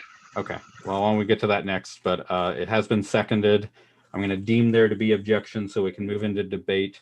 Mr. Molman, if you want to speak to your motion. Okay. All right. And I realize that nobody is 100% satisfied with this answer, this motion. But my goal is to take a step forward and get us out of the gerbil wheel that we've been in for the past 3 or 4 days. That's my only goal in this motion. I guess my main concern at this point, Mr. Chair, and I actually would like to get a ruling on this. At least one LNC member has objected, not a member of this committee, but an LNC member, saying that this motion may overstep the bounds and authority of this committee. And I would like to hear if we do have the authority to take such action. I'd have to know more about the nature of the objection.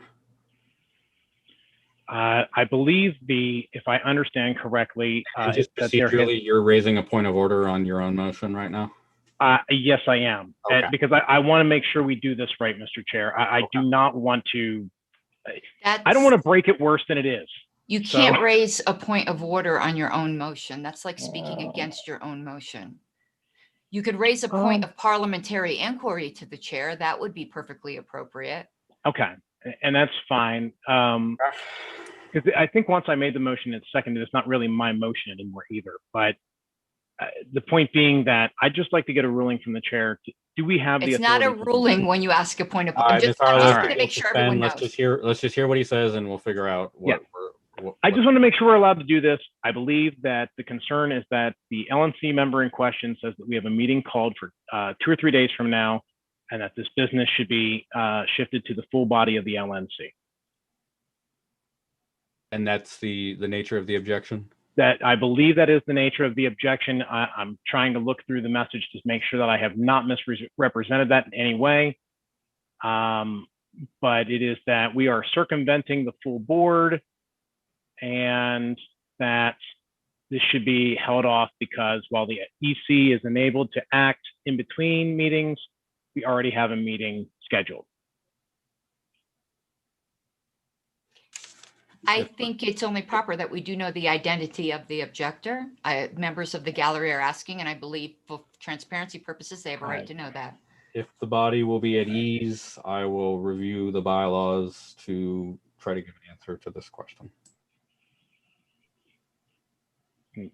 Is there somewhere we can find the motion? I will put the motion in chat for the gallery. No, it only will suspend if the gallery will please remain muted unless recognized. And if you want to be recognized, raise your hand and it'll be up to the chair whether to be recognized. The motion is on the LNC business list, and I think it's been posted in chat at some point. Mr. Chair, I just posted it into chat. Thank you, Madam Secretary.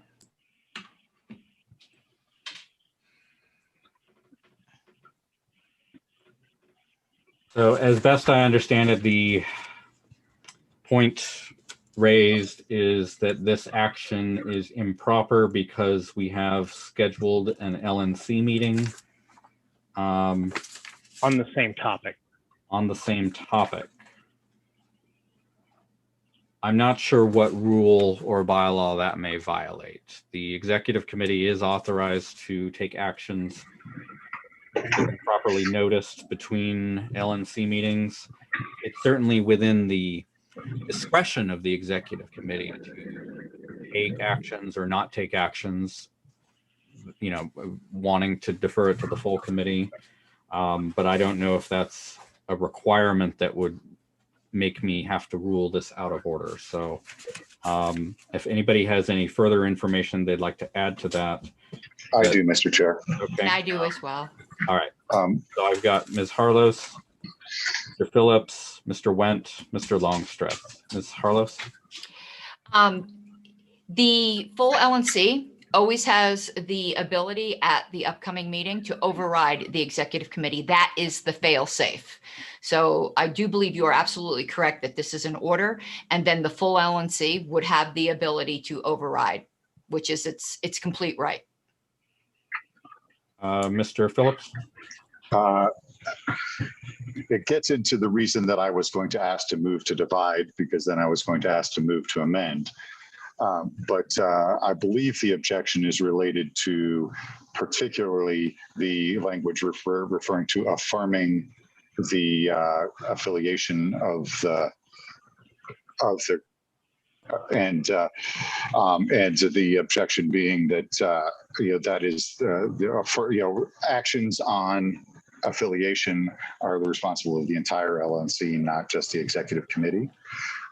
So my intent was to move to divide and then move to strike that particular language, not to change anything other substantially, but just to make it that we were going to restore the property. In that case, all right. Let me hear from the other speakers. Thank you for that information. That's helpful information. And then I'll make a ruling on that. Mr. Wendt, and then Mr. Longstreth. On order, Mr. Longstreth should go before me. Mr. Longstreth? Mr. Phillips shared what my thoughts were in a probably a slightly more concise manner than I would have. So I'll just defer to him. All right, Mr. Wendt. I appreciate the indulgence, Mr. Chair, of the body. What I would say is that the actions of the executive committee, being a subcommittee of the LNC, will color whether or not we need to have the meeting on Friday and Saturday. And really, I would implore this body to do what you think is necessary. Thank you, Mr. Wendt. Mr. Molman, this is your motion, so I'm going to ask you. And that was new information, Mr. Chair, and I had new information then in response. Oh, okay. Ms. Harless, go ahead. They are incorrect. The LNC has authority over the initial affiliation and disaffiliation. If the LNC had to weigh on reaffirming affiliation, it should have had to vote on your letter, which reaffirmed affiliation, which I don't think is your position. Thank you, Ms. Harless. Mr. Molman, this is your motion. I understand this was crafted deliberately, so you may not be able to or feel able to answer this question, but is your intent to invoke Article 5 of the bylaws to affiliate a group, or is this in the nature of a resolution stating a position? It was in the nature of a resolution for sure. We do not have the authority to affiliate. That is clear. Okay. Given that Mr. Phillips intends to divide the question, I'm going to reserve judgment on whether, because I don't want to throw the whole motion out because of one clause, which I'm not even sure whether I would throw it out. So let me reserve judgment until we hear from Mr. Phillips on dividing, and the committee decides that, and then we can come back to it. How's that sound? Thank you, Mr. Chair. All right. Mr. Molman, did you have anything further? No, I'm open to amendments and better answers. This is what I was able to put together. Thank you. All right. Thank you, Mr. Molman. Mr. Phillips? First of all, let me apologize to Mr. Molman. He actually approached me about this earlier. And at first glance, I thought it was okay. And then I just got busy and just didn't have a chance to really get back to him today. I would like to divide the motion to affirm and restore property from the portion of establishing the investigative body. Mr. Phillips moves to divide. Is there a second? Second. Seconded by Ms. Harless. Is there objection? Going once, going twice? I'm going to object only because I feel like if we get point of order. Hang on. Sorry. Yep. All right. There is objection. There's we'll a point of order as well. Ms. Harless raises a point of order. Ms. Harless, if you wait till I recognize you. I didn't know if you heard me. Thank you, Mr. Chair. All right. Ms. Harless raises a point of order. Go ahead, state your point of order. According to Roberts, on the request of just one member, a question which contains two independent questions can be divided upon the request of one member. It does not even require a second. That no is debate. true, but when Mr. Phillips made his statement, when he spoke, he said he moved to divide, and so I'm treating it as a motion. Yeah, but it's his right to divide it. Like, it's not a motion, it's a member right. He moves to divide and it's automatically granted. Thank you, Ms. Harless. I'm going to treat the point of order as not well taken. And I appeal the ruling of the chair. All right, Ms. Harless moves to overrule the chair on the nature of Mr. Phillips's motion to divide. Ms. Harless, because you are seeking to overrule the chair, you can go ahead and speak to why. You are permitted to speak first, or I ask tolerance to look up I didn't even expect this to happen, to look up the appropriate rule. Okay. Under Roberts, it is true that you can do unilateral division. It is also true that you can submit it as a motion for the consideration of the body, just as you can submit anything else for consideration of the body. Well, Mr. Phillips chose not to do unilateral division because sometimes that's mean to do. Instead, he's leaving it to the discretion of the body, which is in his rights to do, and forcing this to happen without debate is harmful to the collegiality and our ability to get business done, because we're debating this now instead of something important. So I'd ask the committee to sustain my ruling. And thank you. When a motion relating to, so we're talking, unfortunately, the language has not changed. My luggage contains the 12th edition. But on this, I happen to know that the language has not changed. It's in section 27. When a motion relating to a single subject containing several parts, each of which is capable of standing, is a complete question. No, actually, I had the wrong thing. There are, pardon me, I started quoting from the wrong place. There are certain motions which must be divided on the demand of a single member, in which case a formal motion to divide is not used. So in one sense, you are technically correct that he did a motion to divide, but all that's going to happen, and I would hope we would save time here, is immediately after this, if it's voted down, I'm going to exercise my member right to not do it as a motion to divide, and my right will have to be upheld. So I would suggest we just save time here, realizing I'm going to do that, and just divide it. Thank you, Ms. Harless. I've already spoken on this. Is there anyone else who wishes to speak on the motion to overrule the chair? Mr. Chair. Mr. Phillips. I just would like to say that my motion was as you intended, as you spoke, was to allow the body to deliberate because for the exact reasons you stated. Thank you. All right. Thank you, Mr. Phillips. So the question is whether the chair's ruling should be overturned. A yes vote is to sustain the ruling and permit the motion as Mr. Phillips stated it. A no is to overrule and convert Mr. Phillips' motion into a unilateral division. There's just a few of us, so why don't we'll just do it quickly. Mr. Chair, point of inquiry, I apologize. What is the point of inquiry? Parliamentary. Can you restate the yes and the no again? Because that was a little bit complicated. I apologize. Sure. Mr. Phillips has moved to divide. Ms. Harless objected, saying that it must be converted into a unilateral division.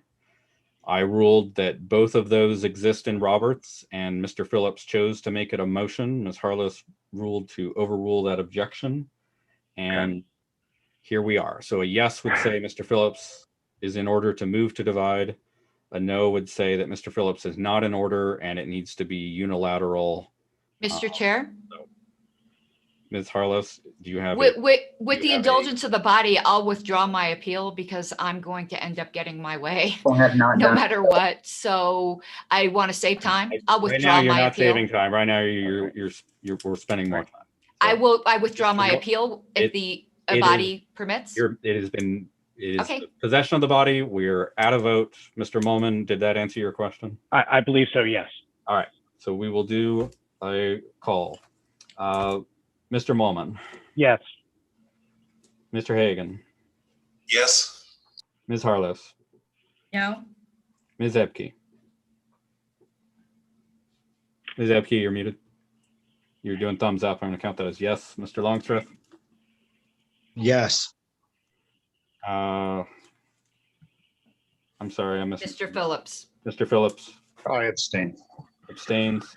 And the chair will vote aye. The chair's ruling is sustained. All right, where were we at? Mr. Phillips, you were on your motion to divide. And I think that's where we're at. Is that correct? All right. Mr. Phillips, do you want to speak to your motion to divide?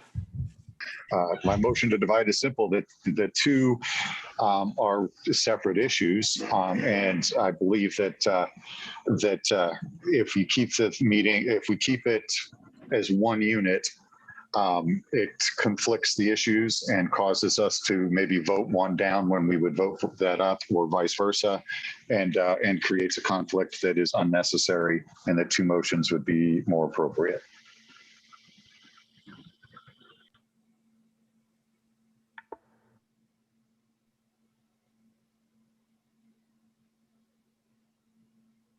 Give it a second. Sorry about that. My computer hung there. Can you guys hear me okay? Yes. Okay. Sorry about that. Ms. Harless, you're next. I agree with Mr. Phillips. I have spoken with the aggrieved parties in New Hampshire, and if this is kept intact, I will be voting it down with a certain instruction from them to communicate a message to the LNC, which is not something I particularly want to say. All right, any other members wishing to speak on the motion to divide? Mr. Chair.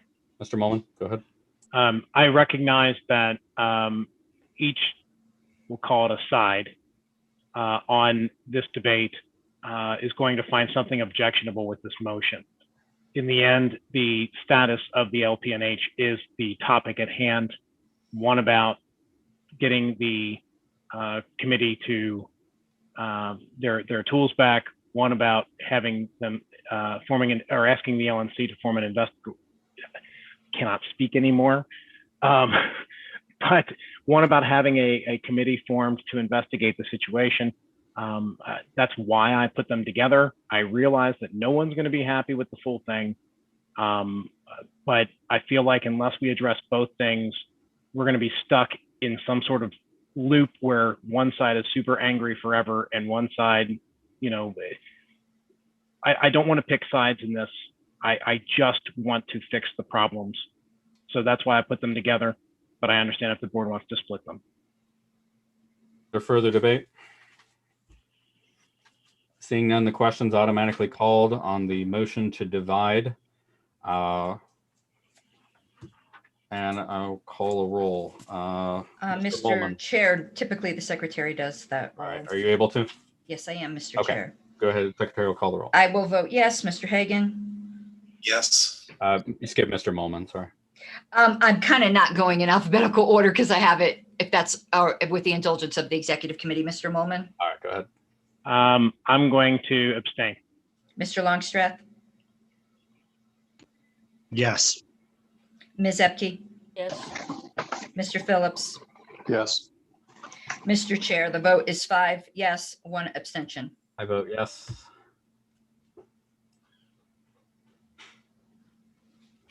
I'm guessing that's 6-0 to 1. Yes, sir. So the question's divided. We will take up, Mr. Mullin, do you have a preference which one we take up first? I do not. All right, I'll just go in order of the motion. So the first one would be the executive committee of the LNC continues to recognize the LPNH affiliate, et cetera, et cetera. Where did it get divided, Mr. Phillips, if you could remind me, or Madam Secretary? It got divided. This is the motion that's then presently before us. The executive committee of the LNC continues to recognize the LPNH affiliate that held a convention in March of 2021 and directs the turnover of access to the LPNH joint assets in the possession of the LNC to that committee, unless until such time as the full LNC takes action to disaffiliate that committee in accordance with our bylaws. All right. That has been moved, I think, and seconded earlier. So we'll move to debate. Mr. Mullin, do you want to speak to your motion?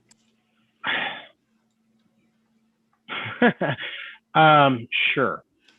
The first half, I believe, based upon my reading of the bylaws of the LPNH affiliate, based upon the bylaws of the national party, that we do not have the ability to separate the body that met in convention with the assets that national provides. Our policy manual requires that we offer the same services to any affiliate party that has been recognized by the party. And while certainly there is a question of who should be the affiliate, affiliation doesn't follow an individual. Affiliation follows the body. It follows the bylaws and the convention body that created those set of bylaws, and the entire executive committee that was elected under those bylaws in convention. I understand that there is an argument about constructive disaffiliation. I do not believe that the bylaws permit that. I do not believe that Roberts permits that. And so while certainly I'm not a big fan of the way the LPNH Twitter has been run, it's not my call to make. What is our call to make is whether or not one group is an affiliate. And I do not see that the LNC has taken affirmative action to revoke that organization with that bylaws and that board to revoke their affiliate status. Thank you. Thank you, Mr. Molman. Further debate? Yes. Okay. I have Harlos, I have Phillips, and then without objection, Mr. Nikela. Harlos, go ahead. Okay, without repeating what was already said, I will supplement it. We have not disaffiliated anybody. Therefore, the affiliate that existed 2 weeks ago is the same affiliate that exists today. They have removed Ms. Jarvis as the chair of that affiliate per their bylaws procedure, and have a new interim chair, and control needs to be given to that interim chair. In some sense, people are right that we cannot interfere in their internal issues. And that is exactly what we are doing by withholding their assets. We have zero right to do that until we institute, if we wish to, disaffiliation procedures. This all came up in Oregon. If we are allegedly so aggrieved by the behavior, be it Twitter, be it whatever it might be, of an affiliate, we only have one option, the nuclear option, disaffiliation. And there is zero question who's the legitimate affiliate. I completely object to that comment by my colleague. And in fact, if there was a question, which there's not, it wouldn't be between two competing affiliates. It would be between the affiliate that existed 2 weeks ago or nobody, because there's no such thing as transfer of affiliation status. These are brand new bylaws which have not been submitted to the secretary. This is a brand new association that's never filled out a petition for affiliation. They've just disenfranchised all of the national members, if they were the affiliate, by requiring a membership oath that none of our national members who pay money to this party have signed. There is zero question.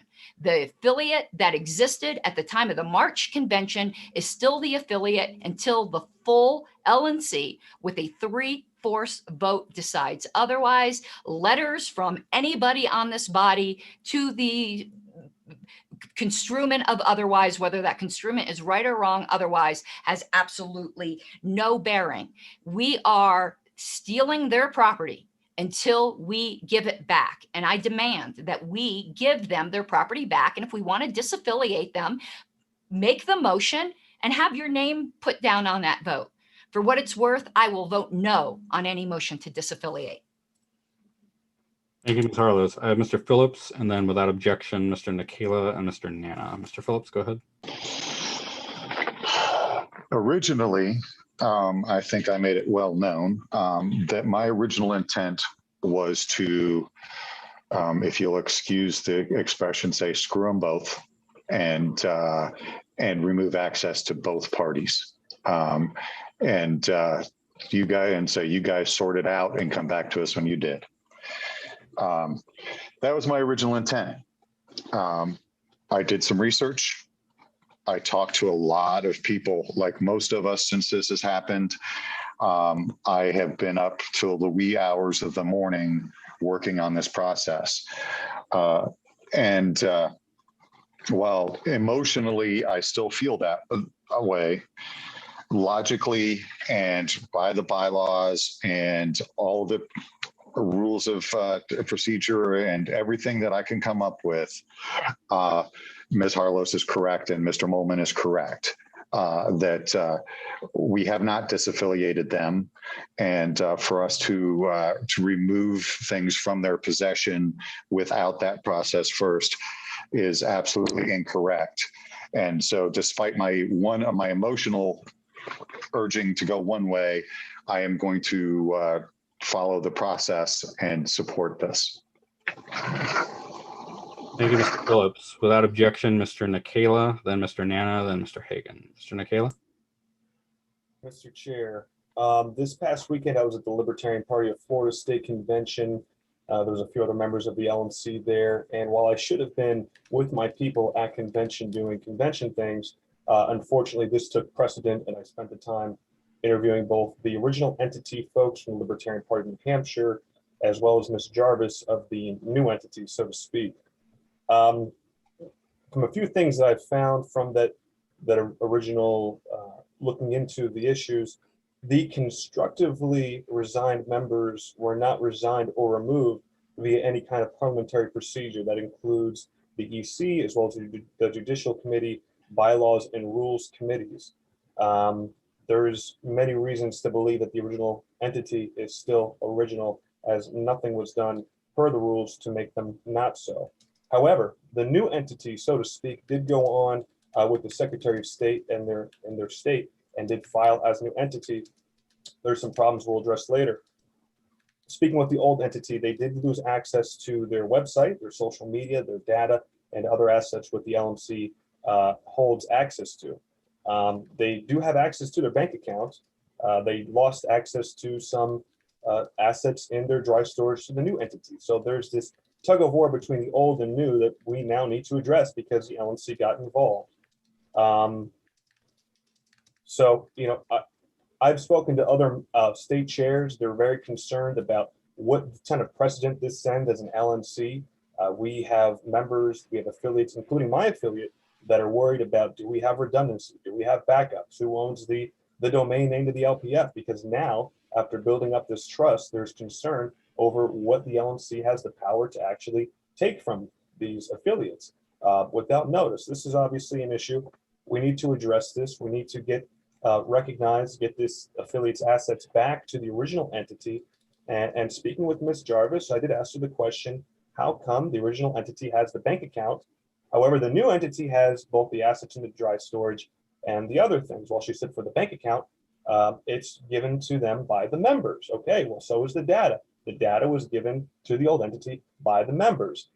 So it's obvious to me that even the new entity recognizes that the old entity has some assets, but we're ignoring some of the others. So bottom line here is we need to get everything either back to the old entity tonight or hold it in the interim, because we cannot allow this new entity, which has not been given authority by the LNC to exist, to have any of the assets that we hold in our possession. So that's my recommendation, and thank you for your time. Thank you, Mr. Nikela. I have Mr. Nana without objection, and then Mr. Hagan. Mr. Nana, go ahead. Thank you very much. I really am not going to be able to add anything that anybody else has not said at this point, but I will say that I agree with Mr. Molman, Mr. Nikela, Ms. Harlos, and Mr. Phillips that it really doesn't matter what was going on internally in New Hampshire. We have to recognize the affiliate that was the affiliate to begin with that was elected at the March convention. Whether or not the chair intended for the letter that was used the way that it was used to be used that way, it did get used that way, which is why we are where we are, in my opinion. So, you know, and now we have to resolve this problem. I don't think that we have the option of doing nothing at this point, unfortunately. Thank you very much. Thank you, Mr. Nana. Mr. Hagan?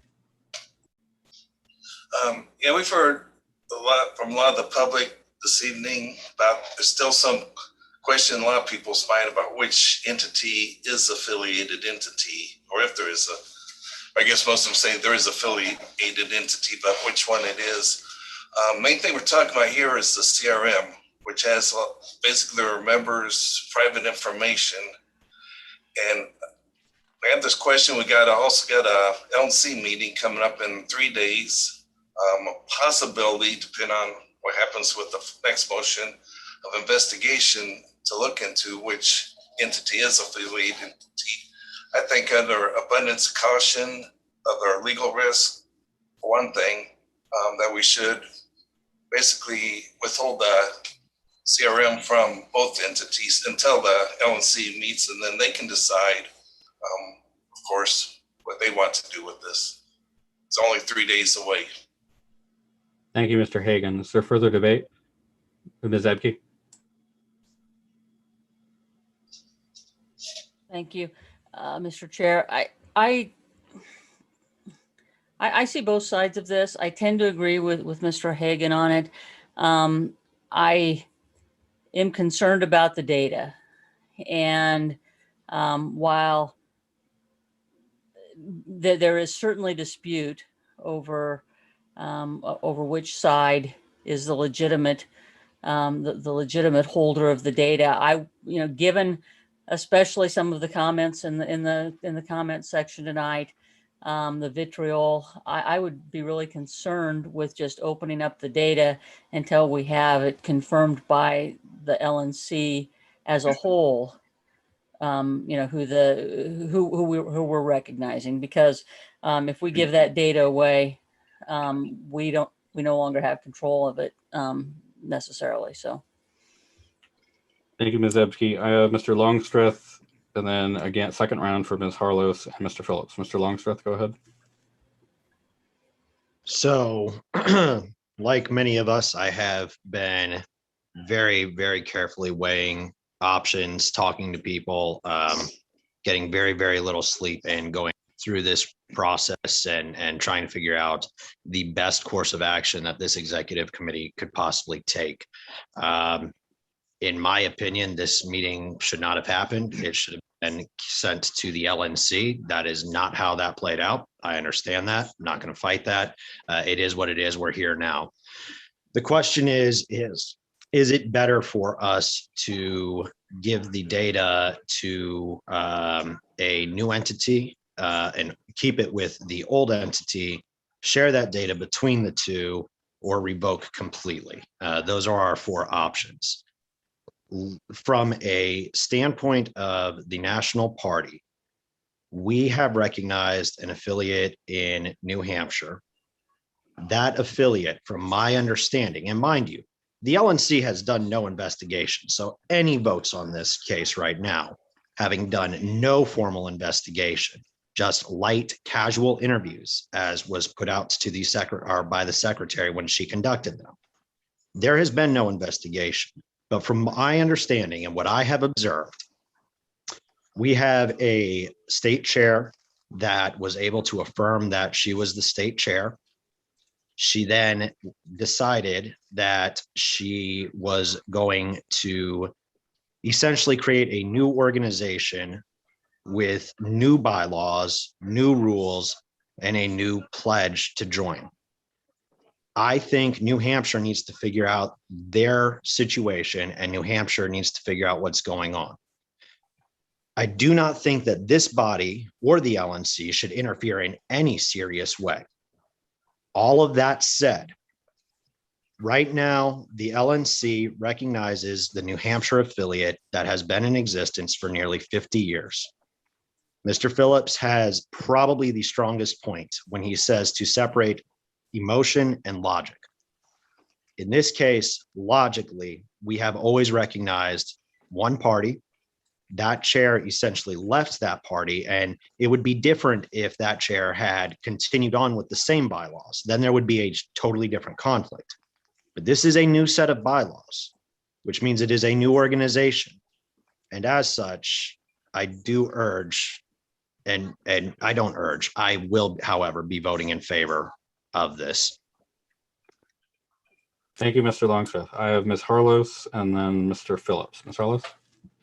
Okay, I'm not going to pretend to decouple emotion from this, because I find theft of property very emotional. I find what we are doing here, because the fact is that other affiliates could be next, including my own affiliate, to be a very emotional topic. And human beings are not Vulcans. We have emotions. There is zero question about who the legitimate affiliate is at this time. All the member comments in the world do not change the fact that the entity that we affiliated with is the entity that was at the March convention. I am appalled at the flagrant violation of our bylaws that is being done in this body. Appalled. There is a legitimate affiliate. Give them back their data. If you want to disaffiliate them, have the guts to make the motion. You have the right to do that. Give them back their data now. Thank you. Thank you, Ms. Harlos. I have Mr. Phillips and Mr. Longstreth. I don't know if that was up from earlier, but your hand's up. Mr. Phillips? I just wanted to address Mr. Hagan's point about 3 days. Unfortunately, there is a time-sensitive issue, as the members of that party brought to us in public comment regarding events ongoing in the state and their ability to utilize those events to recruit to the party, including Pork Fest coming up. And so there is a time-sensitive nature to this. Thank you. Thank you, Mr. Phillips. Is there further debate? Oh, hang on. Mr. Hagan fell out of the room. If we'll suspend for a moment until he's able to rejoin. Mr. Hagan, you're back. Did you have anything further? No, I don't know if my computer like locked up and then soon shut down. To a point of personal privilege, sir. Mr. Phillips? Was Mr. Hagan able to hear my last remarks? Mr. Hagan? No, I was not. For brevity's sake, there is a time sensitive nature due to events coming up. All right, thank you. Is there further debate? Seeing none, I'll close this out. I will be voting no on the motion. There have been a lot of lies. Mr. Chair, I object. You are chairing this meeting. I had asked you to recuse yourself from chairing this meeting if you wish to engage in debate and remove from your position of neutrality, and you declined. So you don't get the debate here. I'm sorry. That's just not how it works. All right, I'm explaining my vote. I actually object to that, and I've been objecting to this for a while. Under Roberts, Ms. the Harless chair. objects Thank to you. allowing me to speak before we vote. I actually object to you voting. That's a highly improper under Roberts, and it's been done for this whole term, and I did approach you in private about it. All right. What is your objection then, if you'll state it? If you want to give me a moment to find the citation in Roberts that says the chair, in order to maintain their position of neutrality, should only vote to break or cause a tie. You don't vote. That's just not what, the chairs aren't supposed to vote. This is Roberts 101. Roberts advises that. It but advises it, yes. All right. If you'll suspend. Roberts advises that for certain groups, but does not require that. Our bylaws state that I am a full member of the committee and a full member of the executive committee and am able to vote. And our bylaws trump Roberts. So Mr. I rule the objection not well taken. If I will tell you that even Roberts says you can choose to ignore that. And I can tell you what the authors of Roberts have said in a forum when I asked about Any this member question. of the committee can choose not to vote. That is true. But you are arguing that I am not able to vote. No, I argued it is improprietous for you, not that you do not have the right to. You do. You have the right to act improperly. All right. So I've ruled your objection not well taken. Do you want to move to overrule the chair? No, I don't. You have the right to behave improperly. All right. Ms. Harlow? Mr. Chair, I would ask, as a personal point of personal privilege, that we do that you would remind all those attending, even though you are involved in this case, and maybe I should direct this to the vice chair, that decorum in this situation is necessary. That prescribing a motive of saying that you are acting improperly by voicing an opinion or voting is not the secretary's role. And if she has an objection, there is an avenue to do that by raising a point of order or ruling or motioning to overrule your ruling. We are starting to dangerously come close to that decorum line that I'm uncomfortable with. Thank you, Mr. Longstreth. Article 7 of our bylaws state that I'm a member of the National Committee and that all members of the National Committee are able to vote. Prior to, I think, the 2014 convention, it explicitly listed the chair as able to vote. And that was proposed to be deleted as redundant. And in debate at that convention, it stated, of course, the chair as a member of the committee is able to vote. No one's ever going to argue that the chair is not able to vote. So let's take out this redundant language. That's why I'm able to vote. Okay. And there are a lot of provisions of our bylaws that require 2/3 of the entire National Committee, 3/4 of the entire National Committee. And everything I've ever heard in all of my time on the national committee, the denominator in that is 17, the full members of the committee. So Ms. Harlos, are you gonna move to overrule the chair, or are you done? No, as I said, I don't deny that you have the right to, but All right, thank you. Thank you. Okay. Well, somebody called me to order, and I think I do have a right to respond to me being called to order. Now we are on a vote. Okay, I will reserve it for the and then we LNC are going to list. do the vote unless you have another point of order or any. Oh, sexist. I will reserve my Roberts argument for the LNC list. Okay. Where was I? I'm going to vote no on this motion. Here's what's going on. So there have been a lot of lies circulated about what I did and when I did it, which is unfortunate. I was asked to provide a letter, which every state chair has the right for me to provide. I did not ask why that letter was needed. I had a suspicion, which turned out to be incorrect. So I provided it, and then it was circulated. And honestly, the explanation for, if you read the explanation for what the letter says, and then you read the letter, there's a mismatch. And that has been the basis for a whole bunch of accusations about me, which is very unfortunate. And I find it very shameful at the people who have spread those accusations.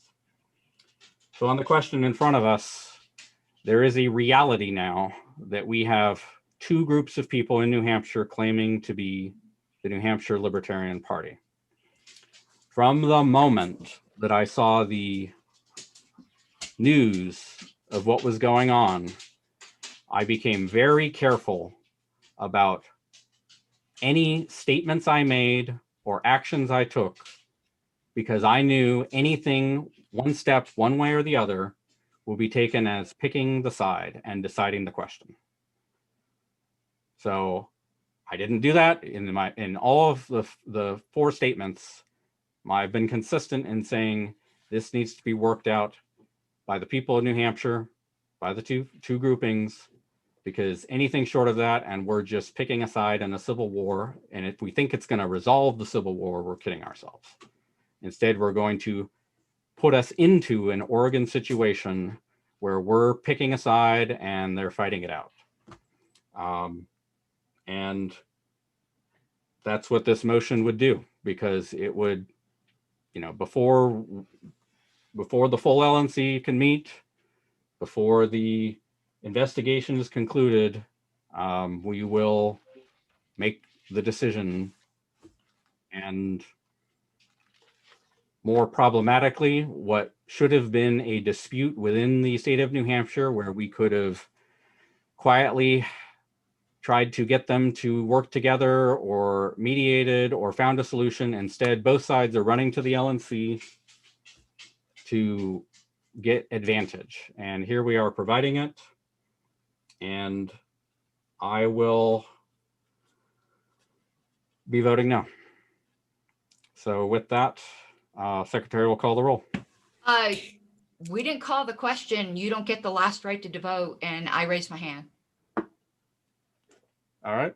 Orders of the day. Well, the orders of the day are that we adjourn and call all questions. Or we call all questions and then adjourn. So I said what I said. I'm moving to extend time for 5 minutes. I believe every executive committee member that wishes to speak should be able to speak. Ms. Harlos moves to extend time by 5 minutes. Is there a second? I will second that. Seconded by Mr. Molman. Is there objection? Without objection, time is extended by 5 minutes. Ms. Harlos. Thank you to the body. The motives or whatever might have gone on with the chair is not on trial here, though I do hope at some point it is, to be honest with you.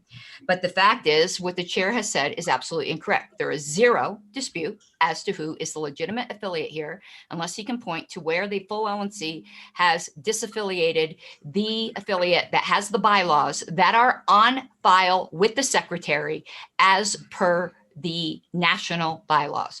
There is zero question. The only reason there is a question is because of that letter. So any question is of the LNC's own manufacture. We cannot then turn to something that we caused ourselves as justification for us screwing around with an affiliate any longer.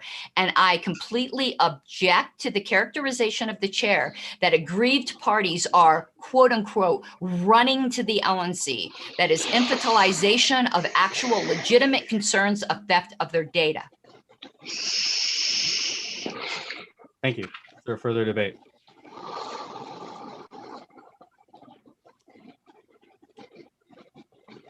Well, I'll just add to that both sides in the Oregon dispute pointed to bylaws infractions, and we had that debate then. Both sides were kind of right. Both sides were kind of wrong. Who knows where the answer was? But because we disregarded the facts on the ground and made it a legalistic bylaws question, and I say this as an attorney, we had 10 years of strife. So, being no further debate. I'm raising my hand. All right, Carlos, go ahead. You are factually incorrect about the Oregon situation. Both factions disregarded the bylaws of the affiliated group and created their own bylaws. You are factually incorrect. The mistake we made in Oregon is that we should have just disaffiliated. And if we think that the New Hampshire affiliate has behaved so abominably, that's what we need to do here. Further debate. Speaking to recognized. Mr. Nikela, go ahead. Thank you. The Oregon situation is different in the sense that it's an Israeli-Palestinian conflict. For better or for worse, they're going to have to figure it out on their own, and they both crossed the line. In this unique instance of New Hampshire, we have a situation where the LNC did get involved, and Mr. Chair, you got involved with the letter. The new entity usurped the authority of the rules of the original entity. They went ahead and created a new organization, which the LNC did not officially deem to be a new affiliate. Your letter, unfortunately, has put us in a position, and for what reason, what machinations, I don't know. The LNC has now transferred access to party resources that are owned by the original entity, just as the bank account of $30,000 is owned by the original entity, as discussed and admitted by members of the new entity, right? So that is owned by the original entity. We cannot, as a body, say that we're just going to hands off, let them take the data. Either we take the data back and give it to no one, or better yet, we give it to the old entity who owns the data, whose members signed up for that organization, because now we have two legal organizations. One is signed up with the Secretary of State that is not the original organization. That's a problem in itself that needs to be addressed. But we have an original organization. So this whole mess started with the LNC getting involved. Now we have to get involved. Now we need to get the data back because that's rightfully where it belongs to. Then hopefully figure out the rest later. Thanks. Thank you, Mr. Nikela. I have Mr. Longstress. For what it's worth, I just want everybody to be aware that neither party has New Hampshire Secretary of State status right now. Doesn't. That's actually incorrect. Are we out of time, excuse me, I am Are we out of recognized. time, Mr. Chair? I will move to extend time for Mr. Longstreth if you would not scream at me, but I am asking if we are out of time. I don't call time in the middle of people's remarks. I let people finish their sentence. Okay, well, I will All right. be glad to If move you will to extend. suspend. Mr. Longstress, you have the floor. There is no New Hampshire affiliate filed with the SOS right at this moment. There is no recognized party officially in the state. This is all what LNC recognizes. This is what the LNC, not this executive committee. Regardless of what we do, this ultimately will be decided by the LNC. If we decide to transfer data tonight, in 3 days, it could be moved over to a different group. It could be revoked totally. This executive committee, in my opinion, tonight has been a farce. We have heard nothing but comments all over the place. We have debated procedure at least as much as we've debated substance. This is ridiculous, and only to just do this again in 3 days. 3 days. And if anybody anybody, including the text messages I'm receiving from those who will remain nameless, thinks that there is a New Hampshire affiliate, go and search on the SOS right now. There is no affiliate in New Hampshire, according to the Secretary of State in that state. Point of inquiry to the chair. All right. I've got Mr. Phillips and Mr. Molman and Ms. Harless as a point of inquiry. Ms. Harless, if you'll state is this a point of parliamentary inquiry or is it debate It's masquerading factual as a point? inquiry and it's not interruptible. Everyone gets to go before me. All right. I will do Mr. Molman, Mr. Phillips, and then Ms. Harless. Mr. Molman. Okay. I just wanted to note, I certainly understand the Secretary of State issue. From what I can tell, and I will freely admit I have not dug into New Hampshire law, but from what I can tell, the filing that is missing is a campaign finance statement. It is not a legal entity statement. It is actually, there is a attempt to file a legal entity, and that they are showing on the SOS website was one of the things included in the large dump that I placed onto the list. And the Republican Party and one of the county Democratic parties has the same thing. The other question really is, do we care what the state says? I mean, would it be something that if the state decided that suddenly any of our state affiliates just didn't exist legally, we wouldn't recognize them? I think the key is our recognition. And so I'm hopeful that we recognize as libertarians that the state often puts burdens on us. State puts burdens that sometimes are quite unreasonable. And of note, this campaign finance report was never filed prior to 2019. At least it was not filed for the 2014, 16, or 18 elections. And so if we're going to say that filing this piece of paperwork makes them an affiliate or not, that means they never were an affiliate, and that creates all kinds of other weird chaos. So I'm hopeful that we recognize the LNC has recognized an affiliate in New Hampshire. It is the purpose of this motion. Thank you. Thank you, Mr. Molman. I have Mr. Phillips, and then I think we'll be out of time. Mr. Phillips? Just real short. I understand Mr. Longstreth's point. I believe that our bylaws do not require us to be a state party to be recognized by the state. And that was my point of inquiry to the chair. I believe that is correct. Is there further debate? Since time is out, we will call both questions unless there is any motion to extend time. I move to extend time for the purpose of postponing the second question to the full Okay. LNC meeting. Why don't we do it this way? We'll do the vote on the first one and then I'll recognize you on that motion. Is that all right? All right. Secretary will call the, excuse me. Does everybody understand what we're about to vote on the first part of the divided question? Anybody not understand? All right, Secretary will call the roll. 1 second here. I am going to vote yes. Mr. Hagan. No. Mr. Molman. Yes. Mr. Longstreth. Pass. Ms. Epke. Abstain. Mr. Phillips. Yes. Mr. Longstreth. Can I get the votes read? Harlos, yes. Hagan, no. Molman, yes. Ebke, yes. Phillips, yes. I have not called for the chair, but he has. Ebke was abstained. No. I'm sorry, Ebke abstained. Excuse me.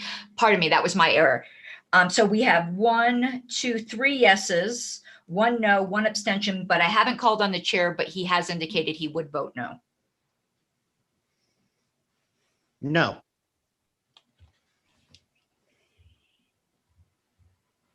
Okay, so that is, Mr. Chair, we have 3 yeses and 2 noes and 1 abstention. Vote no. That is 3 noes, 3 yeses, 1 abstention. The motion fails. Ms. Harless, I was going to recognize you for a motion. Yeah, I move to, postpone definitely the second part of the divided question You have to extend time first. Oh, pardon me. I move to extend time for 1 minute for the purpose of making a motion to postpone. I think you better do more than 1 minute. 5 minutes. All right. Ms. Harless moves to extend by 5 minutes. Is there a second? Second. Seconded by Ms. Ebke. Is there objection? No, without objection. All right, Ms. Harless. I move to postpone the remaining question to the full LNC meeting scheduled for Friday. Sorry, I was muted. Ms. Harless moves to postpone to Friday, right? You said? Yes. Okay. Is there a second? Second. Seconded by Mr. Phillips. Is there objection? Going once, going twice, without objection. Mr. Phillips, you have your hand up. Oh, I'm sorry. That's a artifact. Is there any further business? Mr. Chair. Mr. Mullen? Is it in order at this time for the body to consider the joint fundraising agreement with California, or do we need to call a separate meeting for that? It is in order. Has anybody reviewed it? I guess would be. I don't believe it's in order. It wasn't in the call of the meeting. All right. Sounds like Ms. Harless will object, Mr. Mullen. Okay. No, that's no problem. I just had a request from California. Passed it along. All right. Is there any further business? Chair will entertain a motion to adjourn. Move to adjourn. Ms. Ebke moves to adjourn. Is there a second? Seconded by Mr. Hagan. Is there any objection? Without objection. Now that we're adjourned, I'll tell the members in the gallery, you have the right to appeal this decision to the Judicial Committee, and you can count me as a signatory. Outrageous. Karen Ann, I'm not sure that we can yet. Yeah, I believe you can. So we'll let the Judicial Okay. Committee decide that. Okay. We have stolen data. Shame on you all. You and the bylaws do not specify that the executive committee can be appealed to the JC, only the LNC. Nobody cares what Daryl says. All right. I'm closing down the meeting. Thank you, everybody. Shut up, Daryl. Everybody, guys, No, fuck everybody. Hey, Apparently we don't wait, follow the rules. Joe, can I say something real quick? Mr. Guys, Mullen, we're on the same goddamn team, guys. Come on. I know that I know we get divided. People are thieves. Thieves aren't on this. Thieves aren't libertarians. We're our real enemy is the state, not each other. Please. Then quit stealing from people like y'all are the state. Yeah, if people like Joe Bishop Henchman are going to If defend that the happened in state, my then state, he's I'd the be in my enemy. attorney's office at 8 a.m. in the People morning. you support filing a don't believe lawsuit. that, Ken. Felony theft. You're You guys done. are supporting a Bunch of coup. lies. So all aggressors are our enemy. Mini-me, You're done. technically. You are aggressors. Good job. Professional Wrestling Caucus. If we don't you stand are up for all the voted stolen out data, we're in not Reno. libertarians. See you Everybody in Reno. speak. It's bull. Laura, why do you It's abstain from everything? complete Take a stand. takeover, no unity. Come on, Laura, take a Libertarian Party of Venezuela. ECW. All right. I apologize, Mr. Bishop Henchman. No, anybody can file a lawsuit. Anybody can file a lawsuit. All right, thank you. I apologize. Yes, go ahead, end the We call. could do something You should positive. apologize for not clarifying what you meant in that letter. That was bullshit. That whole thing was complete and total horseshit. It's kind of funny though. All we're asking is you to clarify the letter. Then He you knew want to play exactly League of what he Legends? was doing with that letter. If he Why won't he didn't, say he it? would have voted One way or the yes. other. I'm not even making a claim on it. I'm asking him to claim it. One way or the other. Mr. Chair. Control. Please end the chair. We have the right to know.